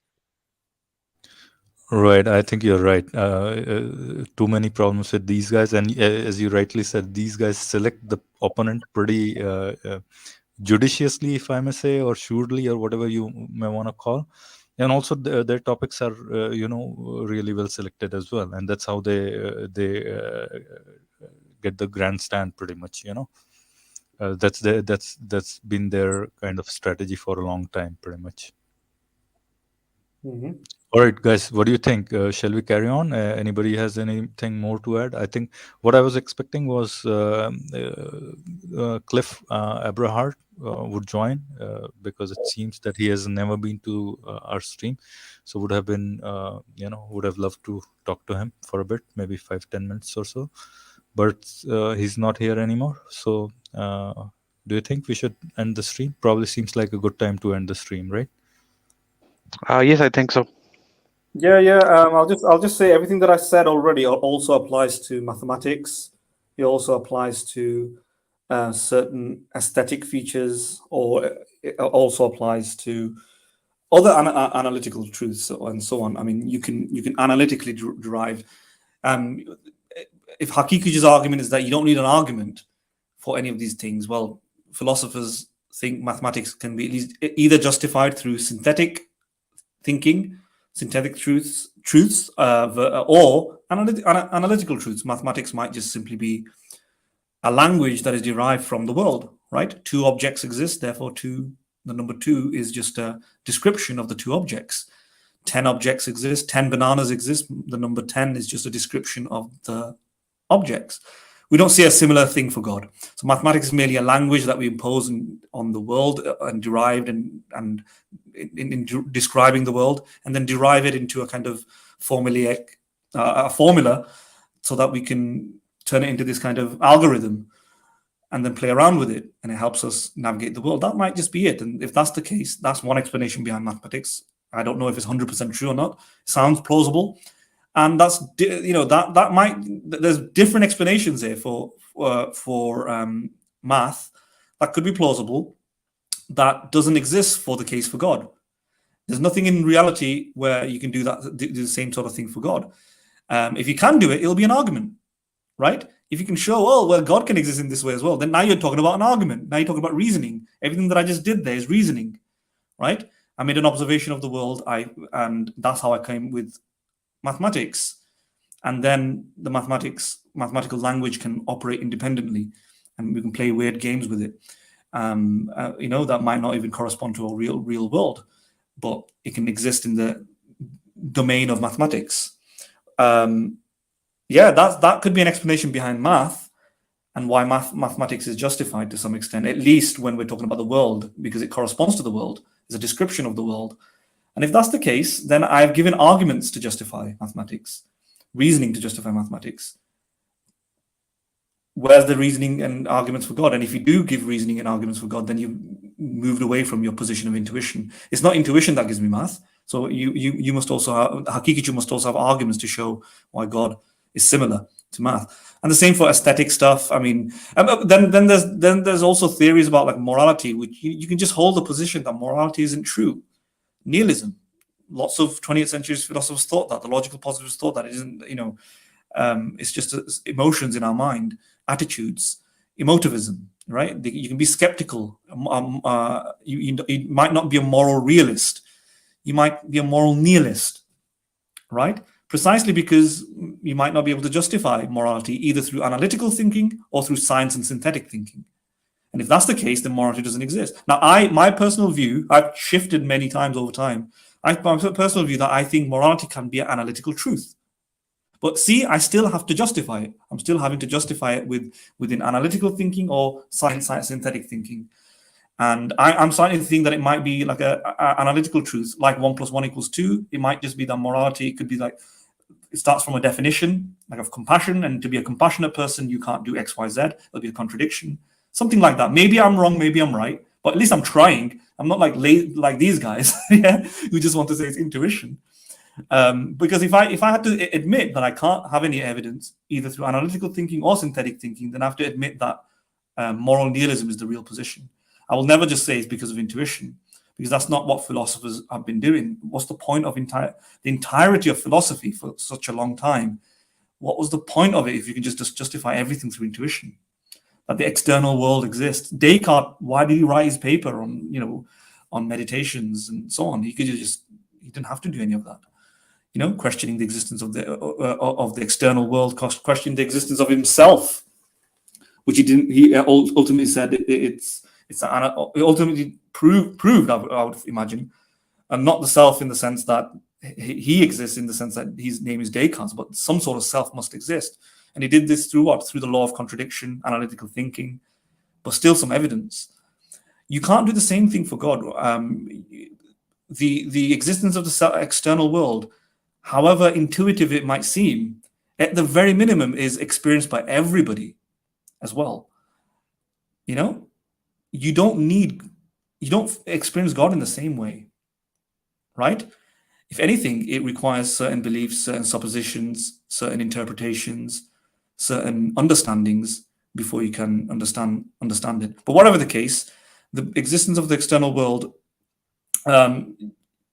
you don't need to have a conclusive answer on it anyway. You can be an agnostic about that, right? That's another position you can hold. A lot of philosophers think that they can't prove the external world, they can't disprove it either, and they hold an agnostic position, right?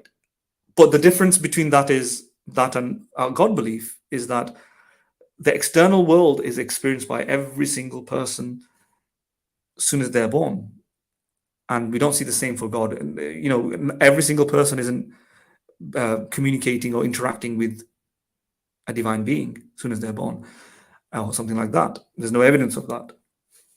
So so there's distinctions to be made about every other faculty that Haqiqatjou. So I'm basically trying to anticipate the things that he may say to Dillahunty. We've not seen it, but I'm sure he's going to force him to explain. Okay, how do you prove this? How do you prove the problem of other minds? How do you demonstrate the existence of other minds? Isn't that just an intuitive, natural belief? You can't scientifically show that every other human being has a consciousness. Well, we do have good evidence for that, though, right? We've got inductive evidence of brains, and we've got inductive evidence of evolution, of a shared DNA lineage, descendants, and so on. And it's very likely that just like our brains have this connection between our neurological states and our conscious experience, it's very likely the rest of humans have that as well, right?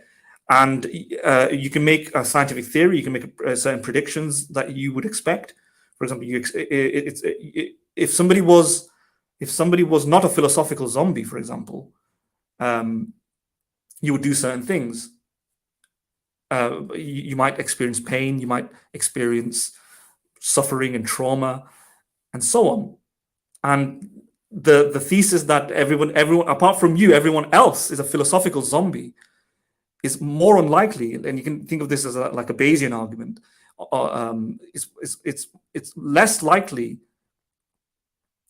than the idea that the reason why these experiences, every other human is displaying these similar experiences, is because we have a shared evolutionary lineage, right? That's more likely. So whilst it might be the case that everyone else is a philosophical zombie, it's the least plausible explanation than just assuming, or inferring, I should say, not assuming, inferring that the best explanation is that just like me, everybody else has conscious minds. Everybody else has sentience, and they have a self, and so on. Now, however weak or strong that sounds, at least it's distinguishable from, this is just my intuitions.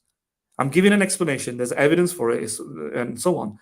But Haqiqatjou doesn't have the same sort of resources to make that sort of argument for God, right?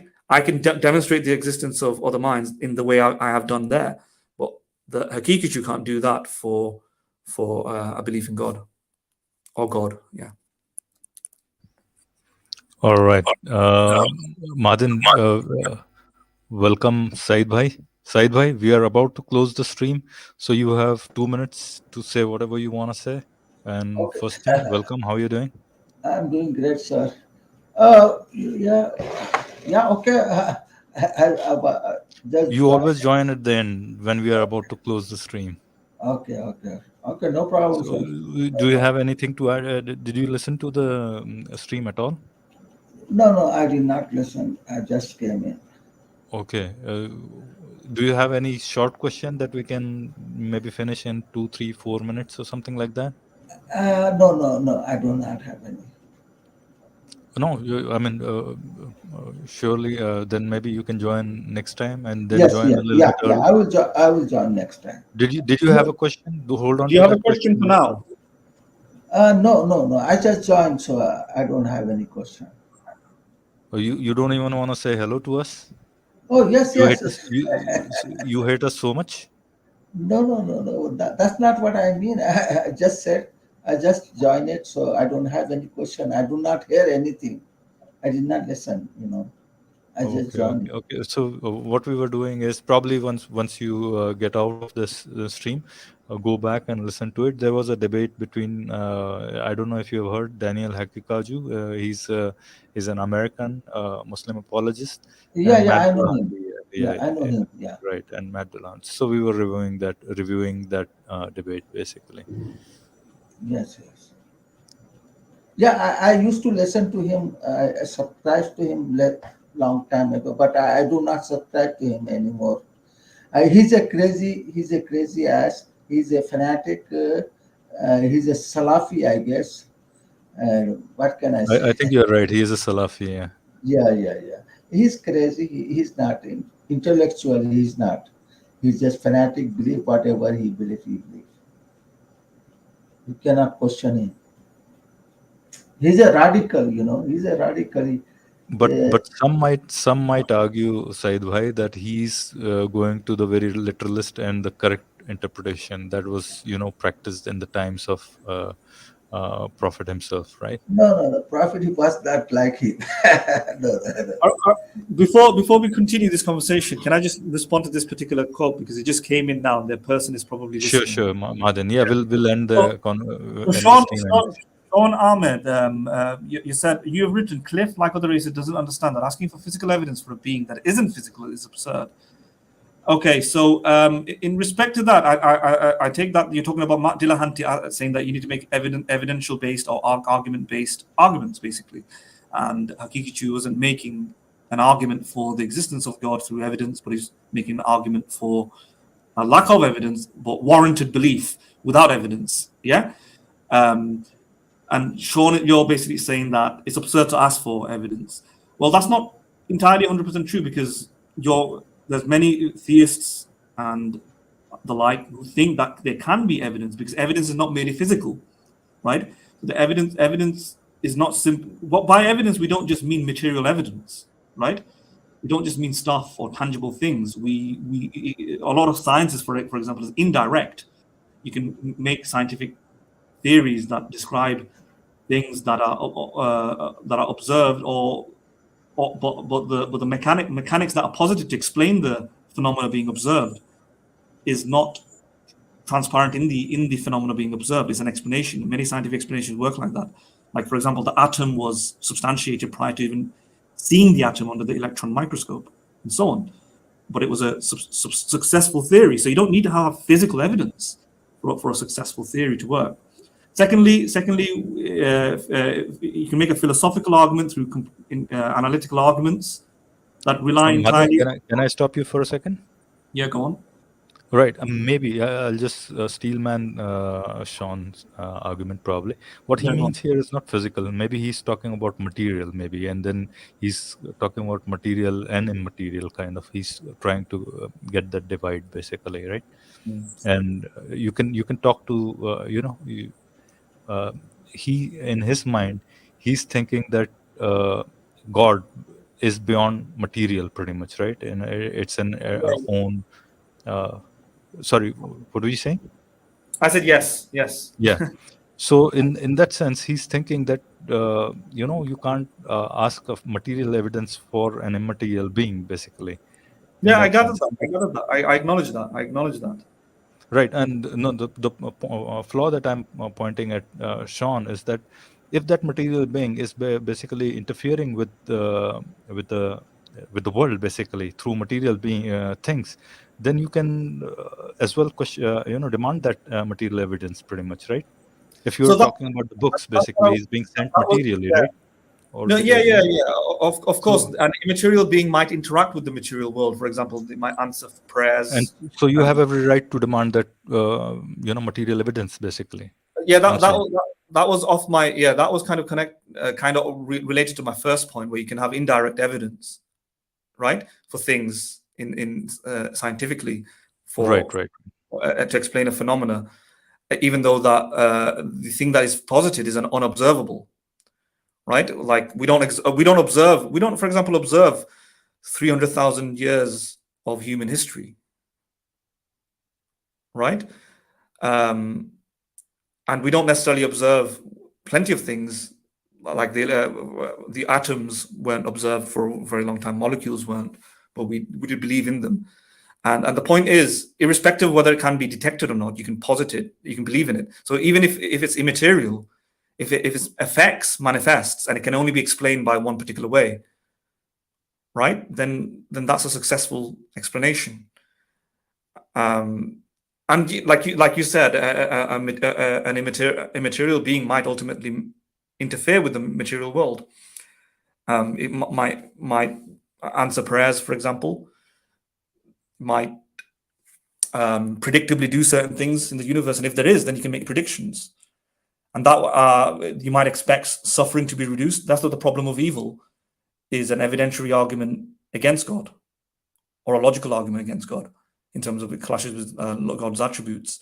So these are all dealing with an immaterial entity, and you can therefore, from physical evidence, either discount an immaterial entity or prove it, even in principle, at least. And similarly, you can make a deductive and analytical arguments that don't rely on any physical evidence.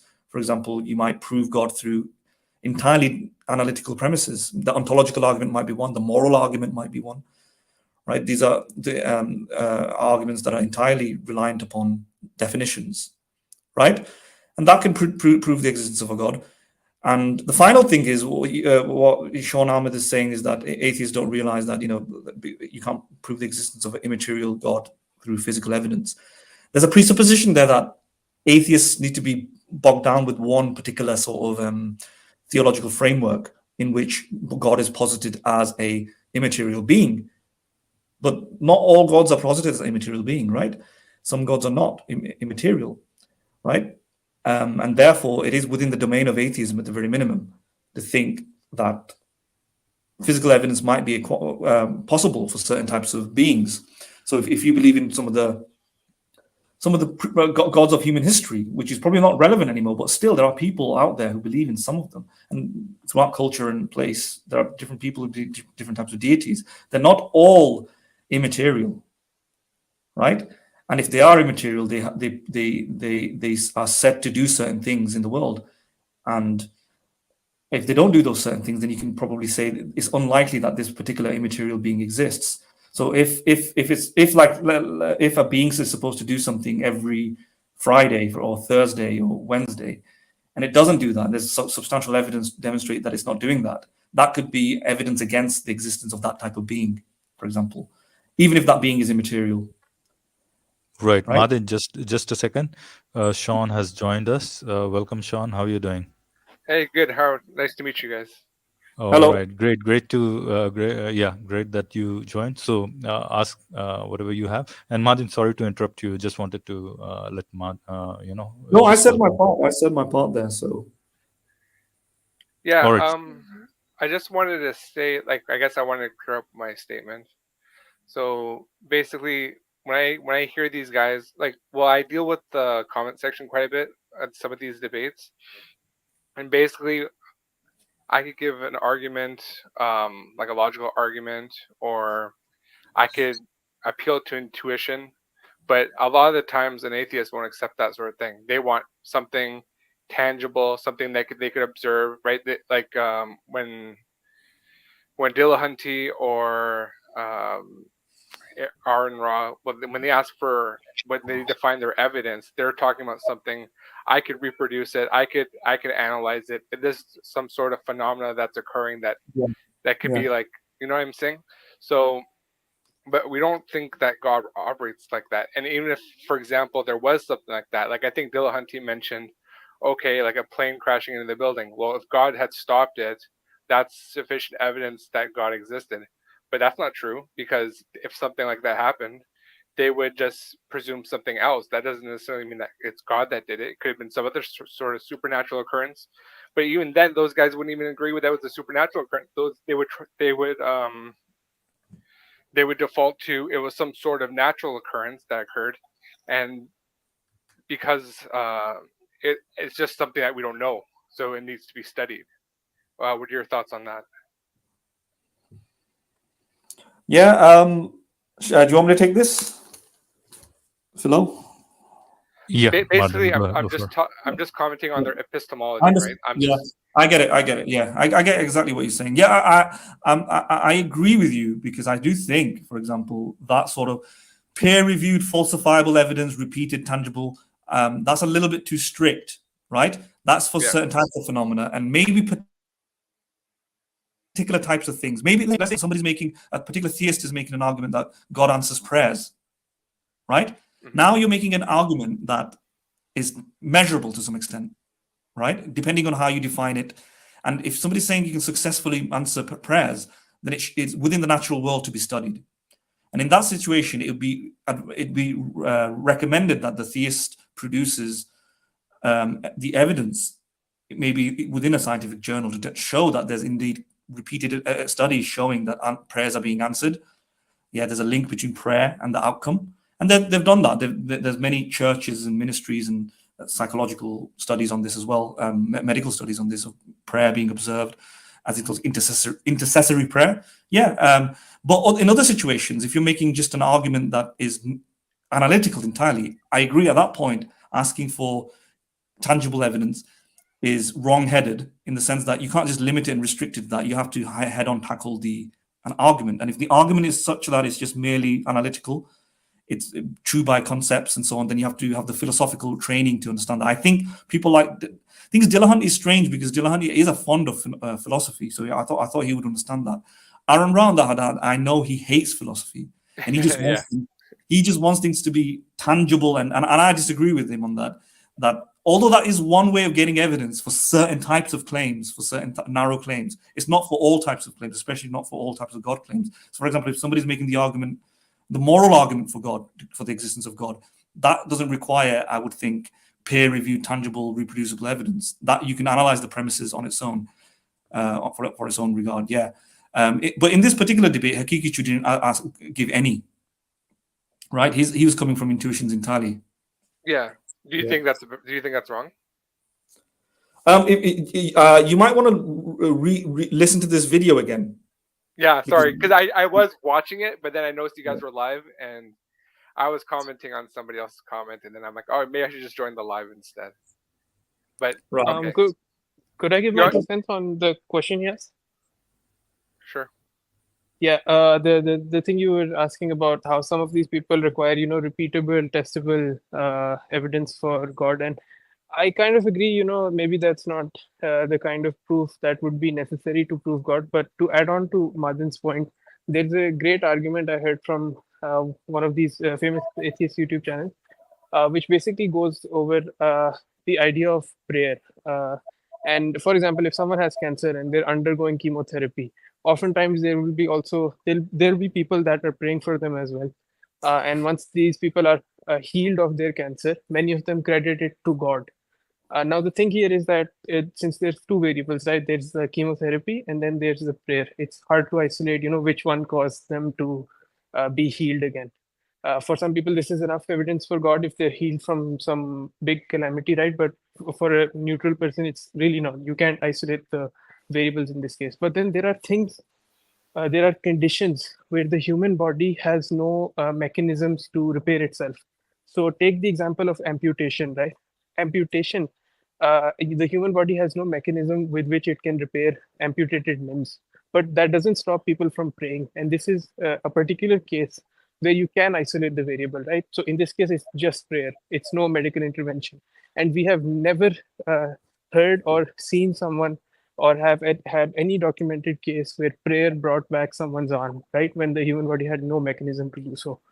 So this is one possible way, if prayer worked, if God existed, you would expect maybe this could be one proof that you would have where a particular religion's prayer was healing its adherents' arms, and you would know that religion is right because they're praying to the right God, and he's giving them, for example, miracles, right? Where science, of course, cannot help them, and the body itself has no mechanisms to repair this kind of damage, right? So that might be one possible way you could prove God exists or a particular religion is true. Well, I think you have to consider how skeptical the person you're dealing with is. So, for example, right, if I have an arm and I cut my arm off, I have are you guys familiar with phantom limbs? Where I'm feeling a sensation despite having no material way of I shouldn't be able to feel the sensation, but here I am feeling it. So they're going to say, okay, well, this is not supernatural. It's just that we don't understand. So if you employ a supernatural reason for this, now this is God of the gaps, right? So just because a prayer is being answered, that doesn't necessarily make it so that God did it. It could be a coincidence. It could be something else. And again, it depends how skeptical some people are. For example, if I could steelman the whole atheistic argument If I have a being in front of me here, he's standing right beside me. He's making a house appear and disappear at his will. He's raising people from the dead and then causing them to die. Yeah. Like that doesn't necessitate that he is God. Did it by God, yeah. Right, but why do you think that's the case? Why do you think people say that? What do you mean? Why do you think an atheist says that doesn't necessarily mean it's God? No, I'm saying that. I'm saying if you're being skeptical, because like an atheist might actually accept that sort of thing. But I'm saying, why do you think skepticism leads to that? Sorry, say it again. I'm saying, why do you think being skeptical leads to that conclusion for the atheist? Well, they're selectively skeptical, right? Because they're only choosing a certain epistemology, right? They only understand materialism. So when they're seeing something and they can't explain it, now they might default that this person is a god, but that's not necessarily so. And there's a lot of reasons why, I can make an argument why a person, just because they're performing miracles, that can't be God actually. So I think there's I think a lot of atheists actually they don't understand Islam. Firstly, they don't understand a lot of like philosophy, and again, it's blind worship, following of scientific imperialism, right? Right. So let me just give some sketches of why some people might think in this particular way, right? So one reason could be, for example, if somebody's let's say I come up to you and I build a house, right? Okay, and then I tell you I am the greatest chemist in the world. Did I give you evidence to demonstrate that I'm the greatest chemist in the world? No. Why not? But I built a house in front of you. Because building a house doesn't necessitate that doesn't require chemistry. Okay, there you go. So that could be one reason why. So if there's like a being turning water into wine, for example, right? It might be the case that turning water into wine doesn't demonstrate that you are an omnipotent being, omnibenevolent being, an omnipresent being, an immaterial being, right? Those properties have to be independently maybe established. Yes. Right. So that could be one reason why you can't go from that this a being is turning water into wine, that therefore it's a god, because a god is an infinite being, is infinitely powerful, and unless you've demonstrated some sort of infinite capabilities, which is hard to demonstrate, it's hard to physically demonstrate infinite capabilities. But you may say then that's just imposing a materialistic lens on things. Exactly. So that's precisely what I believe. I think that just because a person could do something that would seem, extraordinary, right? But that's the type of thing that these guys are looking for, right? Like that Dillahunty, he would follow a person, like a person that looked like me, for example. If I was, like he said in the debate, if he had stopped a plane just with his mind, this is sufficient for him to follow this person and believe that that person is God.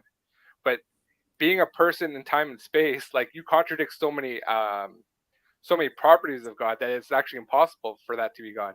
But that's the thing that these guys are looking for. So what I'm saying is they're looking for the answers in the wrong place. I think you broke up a little bit there, yeah, when you were talking. Sorry, Khayalie, you want to say something? Hello? Could I add on to the phantom limb thing? I know it's an example, it's not central to Sean's argument, but the phantom limb syndrome is there's already strong evidence to believe it's not supernatural. It's a malfunction of your brain, kind of, and there's ways to trick your brain into fixing it in some ways. So the thing with some people who have phantom limb syndrome is that they sometimes feel an itch on the leg or arm that's no longer there, and of course, since it's not there, they can scratch the itch. But there's a therapy, I think it's called mirror therapy or something, where you mount a mirror on next to the arm that you currently have, and you trick your body, and then you scratch that arm, and while looking into the mirror, and your body thinks that you're scratching the arm that no longer is with you. So the thing is that I don't think science is the only way to truth. I think that's a straw man that many theists use. But the thing is that we need to acknowledge that in our lifetimes and before our lifetimes, there have been thousands, if not more, things that were in the realm of the supernatural that came to the natural. So even if you have a bias towards science, that bias is founded. It has some backing to it, whereas the supernatural side really does not. So it's not the same. I think having tilt to one side or the other. Yeah, I just wanted to clarify. Like, I don't think that phantom limb is a supernatural thing. That was just an example I was using, right? Like, it might seemingly be so, but an atheist would just assume that there's a natural explanation for it. You could, that's just an example. So anything that could seemingly be supernatural, and we currently don't have any explanation for it, an atheist would assume that there's a scientific reason for it, right? Yeah, Like they're always going to default to that, no matter what. right. Do you think that happens? Yeah. Do you think that's happening arbitrarily, randomly? No, I think people are conditioned to think that way, right? That's So- what Daniel brought up in the debate, right? He was Right. talking about analytic thinking and But Right. they're conditioned to think that way what because has it's been the- successful. It's what has been been the successful. trend in the past 2000 years, 2 millennia or so, that which method has been more successful? yeah, like, but the thing is, you could be holistic, right? Like, you don't have to adhere to just one thing. Like during the debate, Daniel was saying, okay, I have intuition that evil exists and good exists. Like, does anybody deny that? But that's not a natural observable thing. That's not something that science talks about, right? But that's something that our intuition. Like, I don't know anybody that denies that. Do you guys deny that? Sorry, can you repeat that? I This just is couldn't talking hear. about evil and good. Okay. The thing is, all right, we're kind of jumping from different topics, though. So let's just put that aside for a minute, because you were talking about explanations about the universe. If there was a explanation needed for the universe, atheists would make the argument this is a god of the gaps, right? There's probably a natural explanation, right? And let's just specify the natural explanations for that. Let's just I'm just going to basically devote some assessment, my time of devote my thinking on that for a moment, rather than evil and good and so on, because that's slightly different in the sense that is a physical, natural thing, right?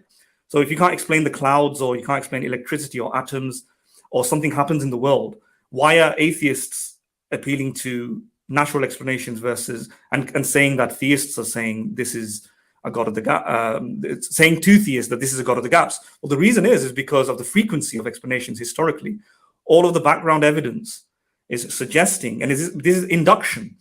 If, for example, you have a bag, and in that bag that you're pulling out lots of let's say jelly beans, and if in that bag, every time you take out a jelly bean, it's always red, a red jelly bean. By the time you get to the 100th one, the 101st jelly bean that you're going to take out, you're going to probably bet, you're willing to bet, you will put your money on it, that is likely to be another red jelly bean, right? Now, it might be the case that there might be a blue one or a green one, there might be one or two, but given the huge trend of jelly beans all the way down that have been red, it would be completely rational, and it'll be irrational to predict it's any other color.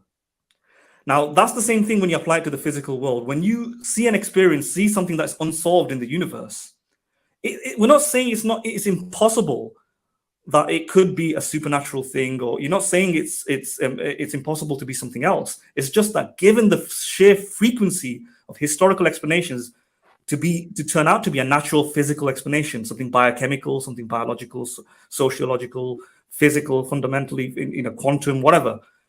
The sheer frequency of these explanations shows that it would be irrational to think the next one that we find, the next mystery, will be solved with a supernatural explanation. That is the argument. It's called the argument for naturalism, or arguments for the success of science, or the success of physicalism. It's just that every explanation has been physical, therefore the next one is likely to be physical too. That might not be applicable to other things like this good and bad stuff, because that's not talking about maybe it's not talking about the natural world. But when you start talking about the natural world, that's the argument. That's the atheistic argument for it. Yeah, so I totally understand that. I'm actually a scientist, and I believe in a deterministic universe, and I'm all about that. So don't worry about that. But that's why I brought up good and evil, because in your epistemology, you shouldn't be hyper focused on one and the exclusion of others.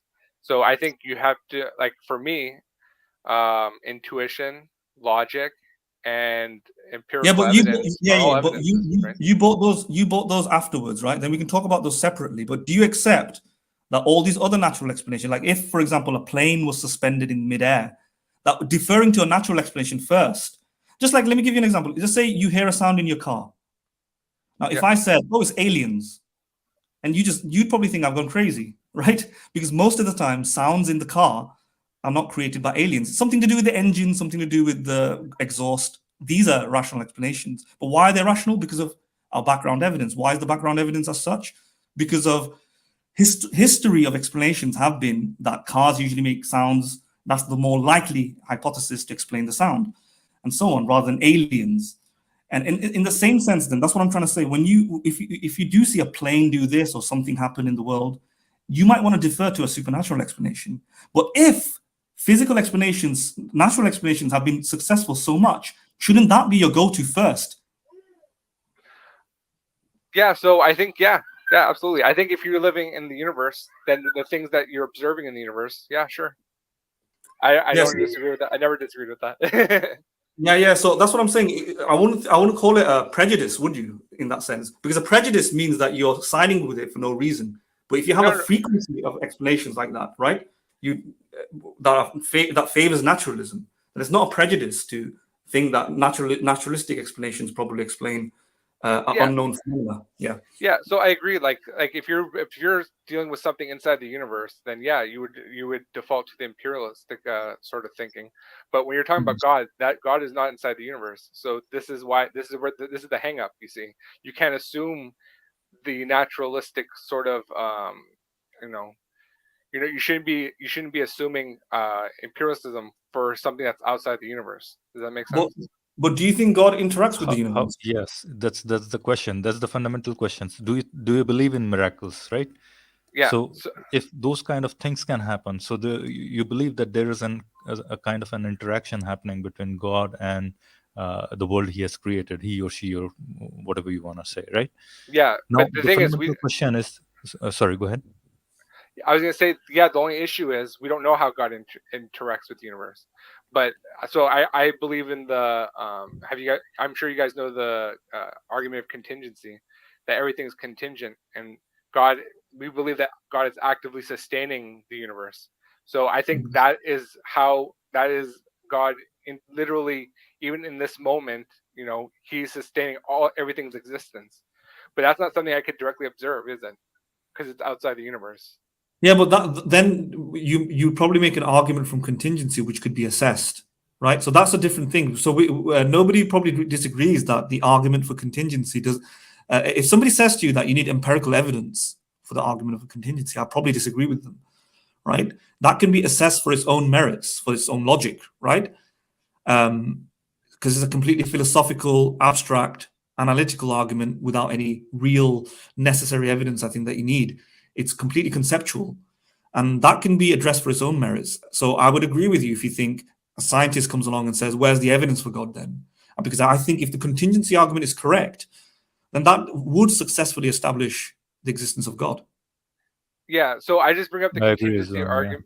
Yeah. I just bring up the contingency argument just to say that I think even in this moment, like me talking to you, our existences are at this moment sustained by God. So God is in fact acting right now, but this is not something that I can observe. You understand? So this is beyond scientific methodology of observation. Does that make sense? So when you guys are asking about prayers, you guys are asking about like God. Yeah, but do you believe in prayers? With the universe? This is not something that we could observe. Yeah, but do you believe prayers are answered? Yeah. Well, so it depends. Sometimes they are, sometimes they're not. Right. Right, but So do they work? So there's no way for you to. Sorry, Mahdin, go ahead. No, it's all right. Do you want to, I think we're both saying the same thing. Basically, I just wanted to say, like, can we distinguish between a successful, like, if you take, because you're a scientist. Yeah. So I would imagine you would know that you'll have to take, let's say, a case study, 2 sample populations, one population that's been prayed for, one population that's not been prayed for. Would you say that if it works, then it must work more than the population that's not been prayed for, right? There should be a statistical significant difference, or at least one that passes the standards of science, at least, right? The population that's been prayed for, we should see some successful outcomes in the measurements. Not necessarily. So how would you distinguish it from it not happening at all? Yeah, you couldn't know. So then it's meaningless, pretty much, right? I wouldn't say it's meaningless. So that's the thing. You don't know how it I mean, happens. if you So don't it's know, I mean, if unobservable. sorry, No, go ahead. but the thing is though, it could right. Okay, but if okay, so I agree with you that if you establish God through contingency argument, then you establish God through contingency argument. On a stretch, you may be able to say that God even sustains it. Fine, I don't No, but see any. Mahdin, Yeah, you can still reach to God, and then you can still not say that he intervenes, he or she I intervenes, know. I right? was going to say this. I Yeah, was going to say I was proceeding yeah. to say the exact same point. I can agree with you that if you establish God through the contingency argument, this is God contingency that God might exist, but it might not be a God that answers prayers unless you have because at that point when you say my God answers prayers, you are making a claim about the natural world. Yeah, but then Yeah. I wouldn't like, so the contingency argument, it only takes you to a necessary being, right? Yeah. And then you could have arguments like the one that Jake had later on, where you have a God with a mind, and then he determines things to be one way as opposed to another way, right? But then to get to, does God answer prayers or not? Well, then you need theology for that. Does that make Yeah, sense? but theology would require, I think, some external substantiation, because the objection might be is that what is written in theologically might not be true unless they're demonstrated. Because ultimately, theology is not the only source. A scripture won't be the only source, because the book will.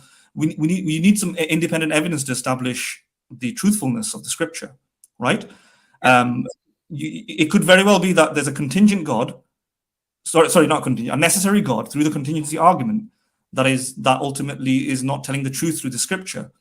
But so you'll need then more evidence to show that, in fact, what it says about the scripture is correct. So if I wrote, if in the book it says X, Y, Z about I answer prayers, I do this, you'll still need some evidence. And if the evidence doesn't support that, then the best explanation would be, yes, there seems to be a God.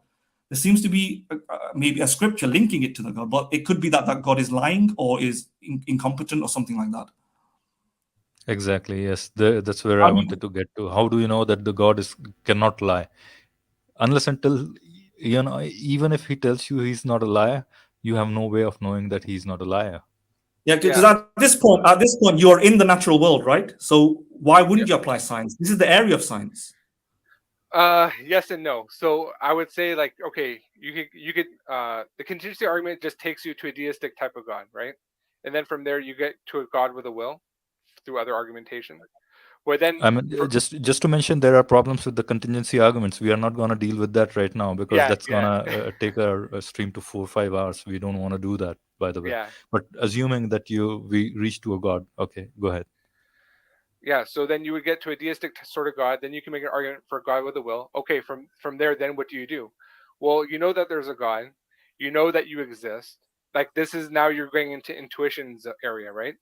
I know that I have this internal feeling. I have purpose. I believe in good and evil. These are my intuitions, and I have to deal with life. Like, you can't walk through life, interact with people without purpose, without, like, you know what I'm saying. So this is stuff that, like, this is beyond science now. Does that make sense? Yeah, but the thing is, why did you not just use your intuition in the first place to get to God? Why did you could. But now I only use the contingency argument or these other arguments for somebody who's like, like wait. Where's the intuitive argument for prayer and prayers being answered? Yeah, people pray all the time. If you're like, for example, like the common example, if a boat is sinking, now people start praying for a God, right? Like that's their intuition, that's their fitra coming through, right? But so you think? But sorry, I just want to say that once you get to a, like, the contingency argument or any other argument, they get you to one God.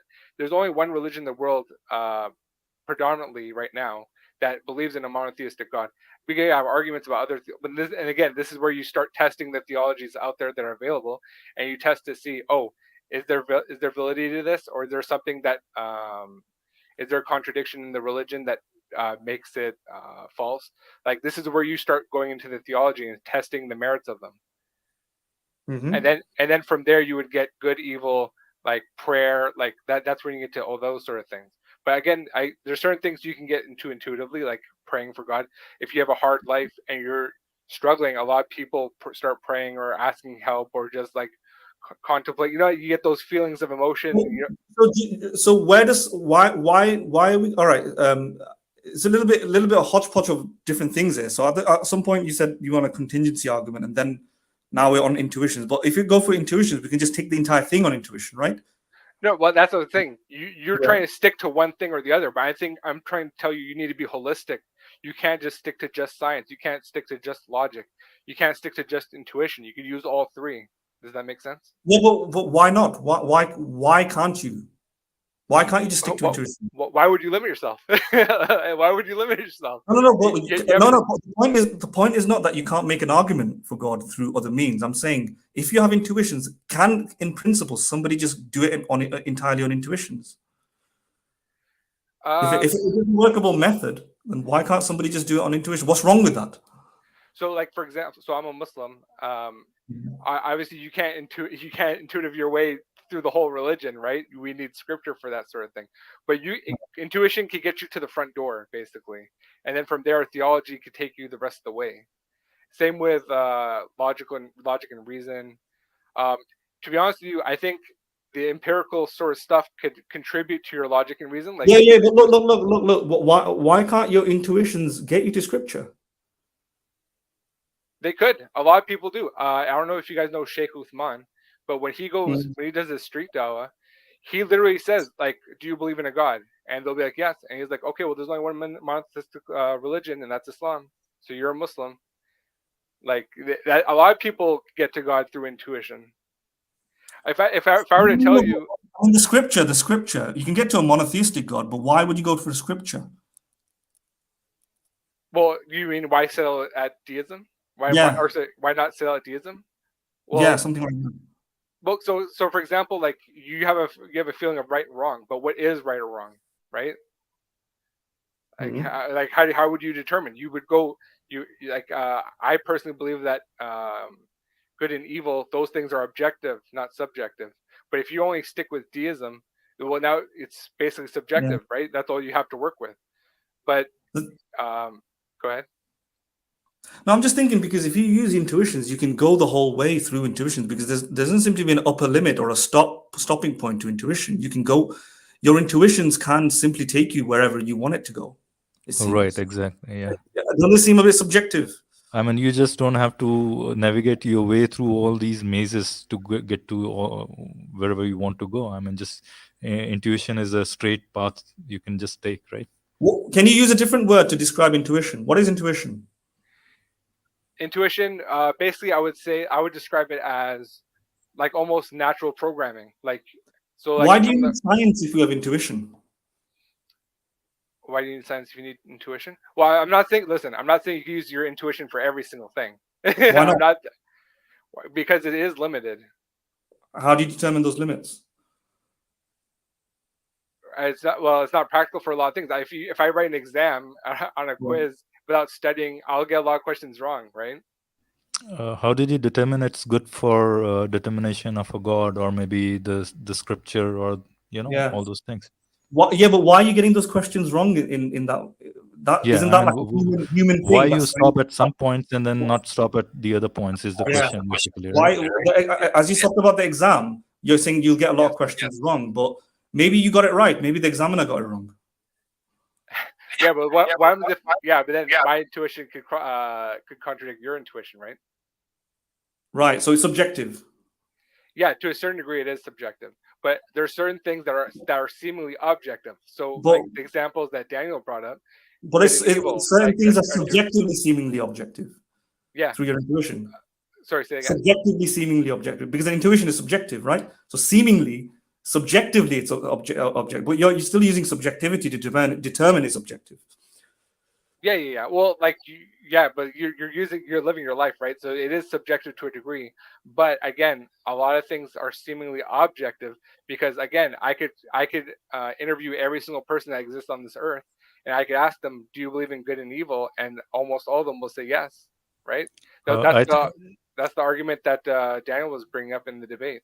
I think, Sean, the But only even the if disconnect, everyone, just like the even disconnect if I see here everyone, is you need to see the stream first, basically, Yeah, because we these talk the about a lot. objections that you are posting here or have already been discussed here, right, in Okay. the stream. So you go back, listen to this, and then maybe these It's all questions right. will make I'm just trying to have a conversation. I'm just trying to interrogate, like, because I'm actually genuinely interested in how you hold this. You know what I mean. Yeah. Well, again, like I'm not. That's the thing. I'm not sticking to just my intuition. Intuition is a part. It has a role. Do you agree I with get me? it. I get it. I'm just trying to figure out how you make that demarcation between intuition and things that exactly. don't need intuition. That's intriguing, by the way. Yeah. Yeah, and then if you admit it is subjective, I mean, for the longest time, a lot of people said subjective beliefs are unlikely to be true. I mean, if something is subjective, then it's just in my mind. That's the whole point of, it's a figment of my imagination. It doesn't exist independent to my mind. But now you're saying, could I just get one, because I have to leave. I just wanted to add one thing. Yeah, You yeah. mentioned, there are some things that are subjective, but everyone agrees upon them in the world. That still doesn't make it objective. That's the whole thing with objective morality that secular people try to derive. The religious people's objection to it is, even if everyone agrees, it's still subjective. So it doesn't necessarily follow that it becomes objective. But it's lovely having you on stream, and you seem like a reasonable guy. And I hope Actually- I get to talk to you again. But I really have to go. Thanks, everyone. Bye. Hey, nice to meet Bye-bye. you, bro. right. Actually, you know what? I'll actually concede that point then. Yeah, I'll actually concede that point that your intuition has to be subjective. I'll concede to that. Right. So I'm just trying to figure out then, because I like what you're saying in terms of this goes through an intuition. I'm just trying to figure out how we can use that as a method, because to get to God or anything objective. Because if you're going through a subjective pathway, Yeah, no, I think you guys are right. I think that when you're using your intuition, it has to be totally subjective, and I think that again, it has a role to play, right? It's not every single thing. Could it get you to a God? Again, it's subjective, right? So in Islam, we believe in guidance, right? So if I do good, if I pray to God, if I do these things, then God guides me.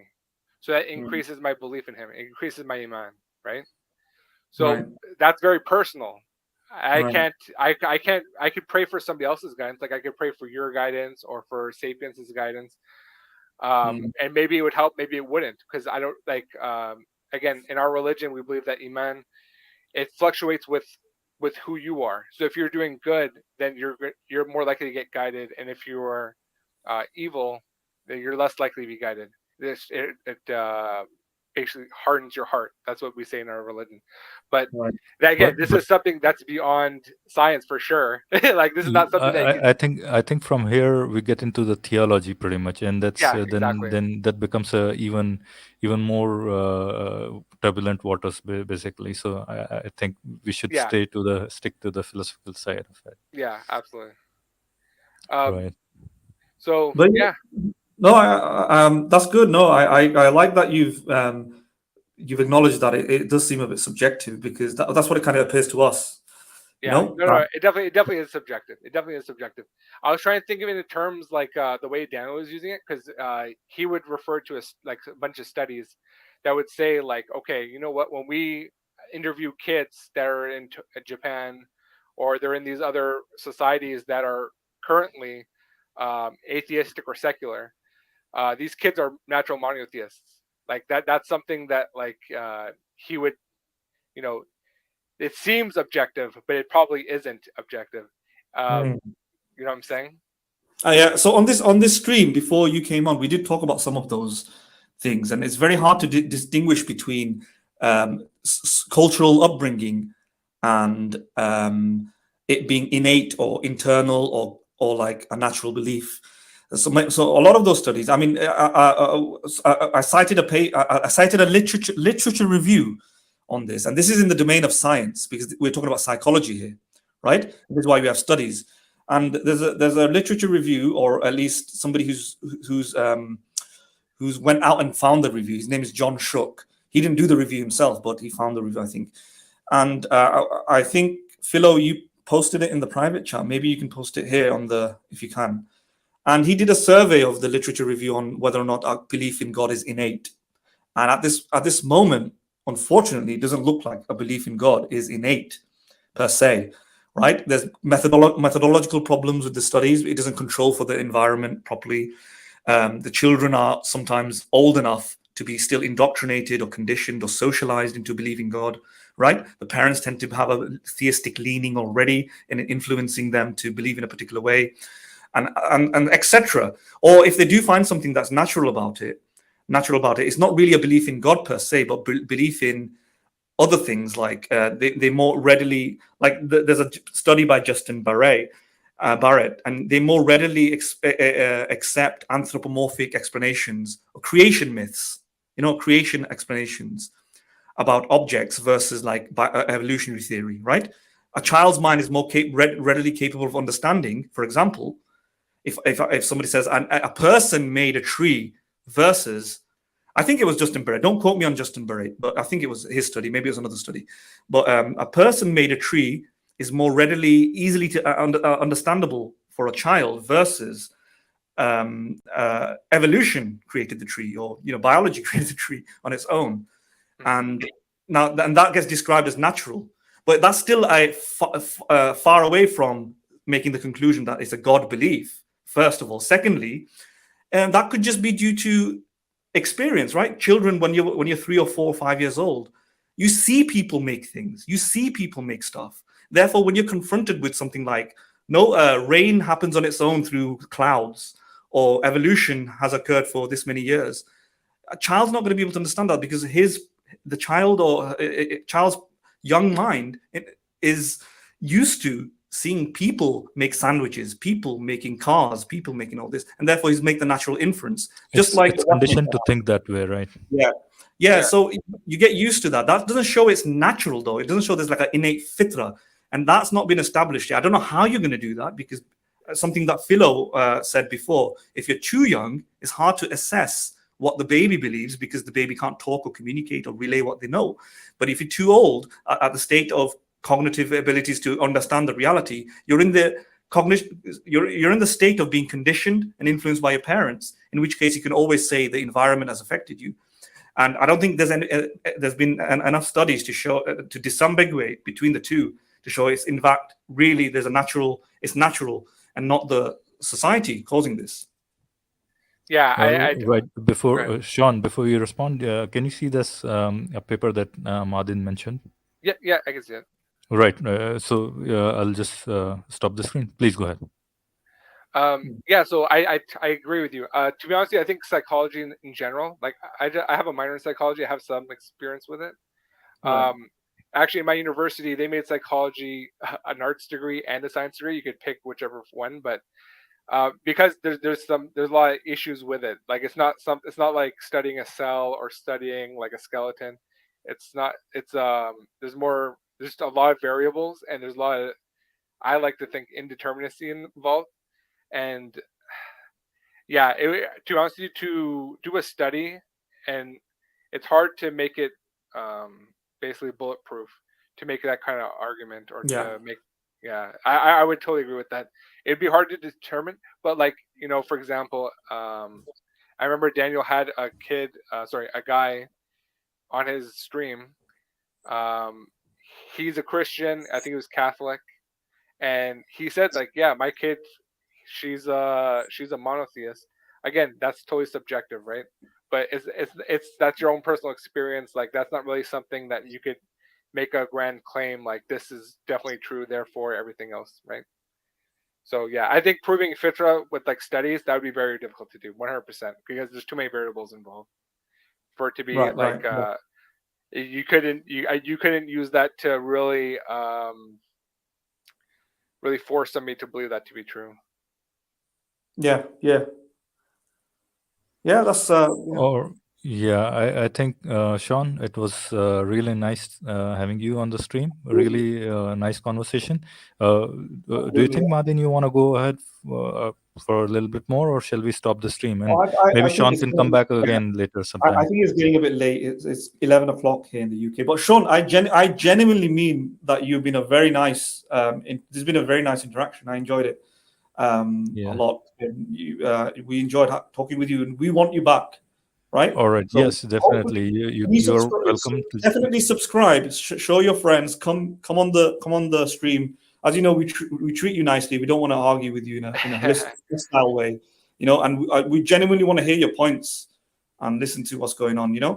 All right, Sean. Before you leave, I'll ask you two questions. Right. Sure. First is, where did you hear about our stream? Did you read my comments on Daniel's post or something like that? That's where you got.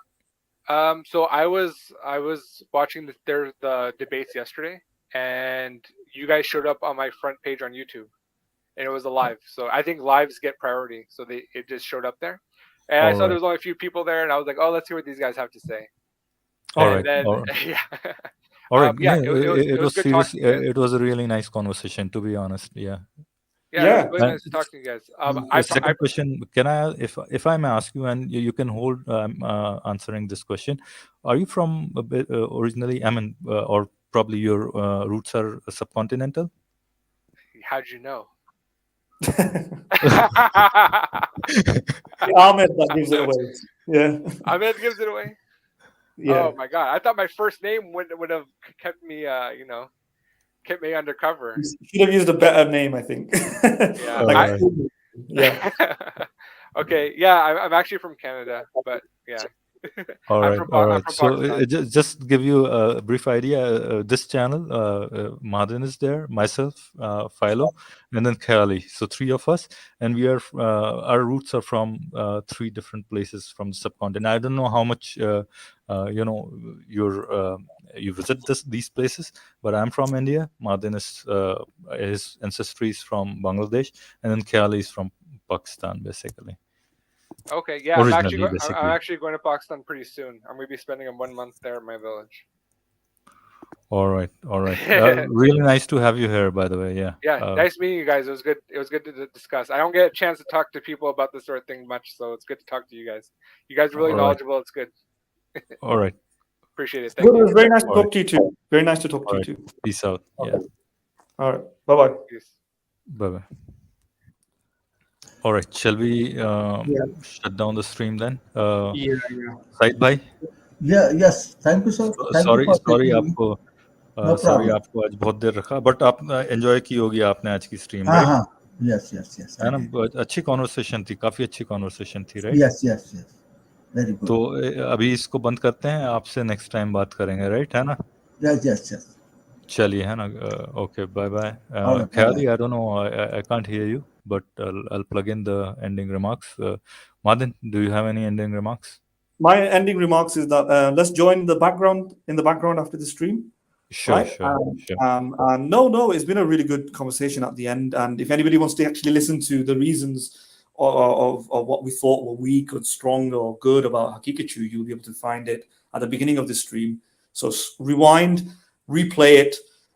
You'll be able to hear a lot of stuff. We are philosophically aware to some extent. Nobody's completely perfect, but we've tried to analyze the arguments as thoroughly as possible. We might not be completely fair in every regard. Some arguments we might ridicule sometimes, unfortunately. But if the practitioner is a respectful person, I don't care how ridiculous their argument is, we will respect the person and his argument or her argument in that situation. Daniel Haqiqatjou, on the other hand, has been a bit of a controversial person, so you might not see me respecting him all the time as a result.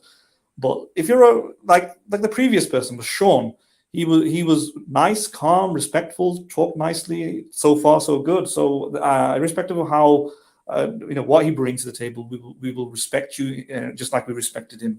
So we welcome more people like Sean, especially like Sean, to come on. Right. I can't agree anymore, right, on this. That was a fantastic conversation. So before we finish, anybody who's listening right now or who's going to listen to it, please share, subscribe, share, and comment after the stream is over, so that more and more people get to know about these streams. And I think, as you have seen throughout our conversations, that our demeanor is pretty fair, at least we try to be. And then our conversations are pretty decent, without raising voice, presenting arguments, listening to the arguments from the other side, not interrupting the other guy. I think there are hallmarks of good discussions over here. So if you like that, please share it to all the people you can, and press that notification bell, so that whenever there is a stream, you get the notification and you can join and maybe talk to us. Ask a question to Mahdin, ask a question to Khayalie or myself. Right. With having said that, thank you very much, everybody. Bye bye. Thank you. Bye bye.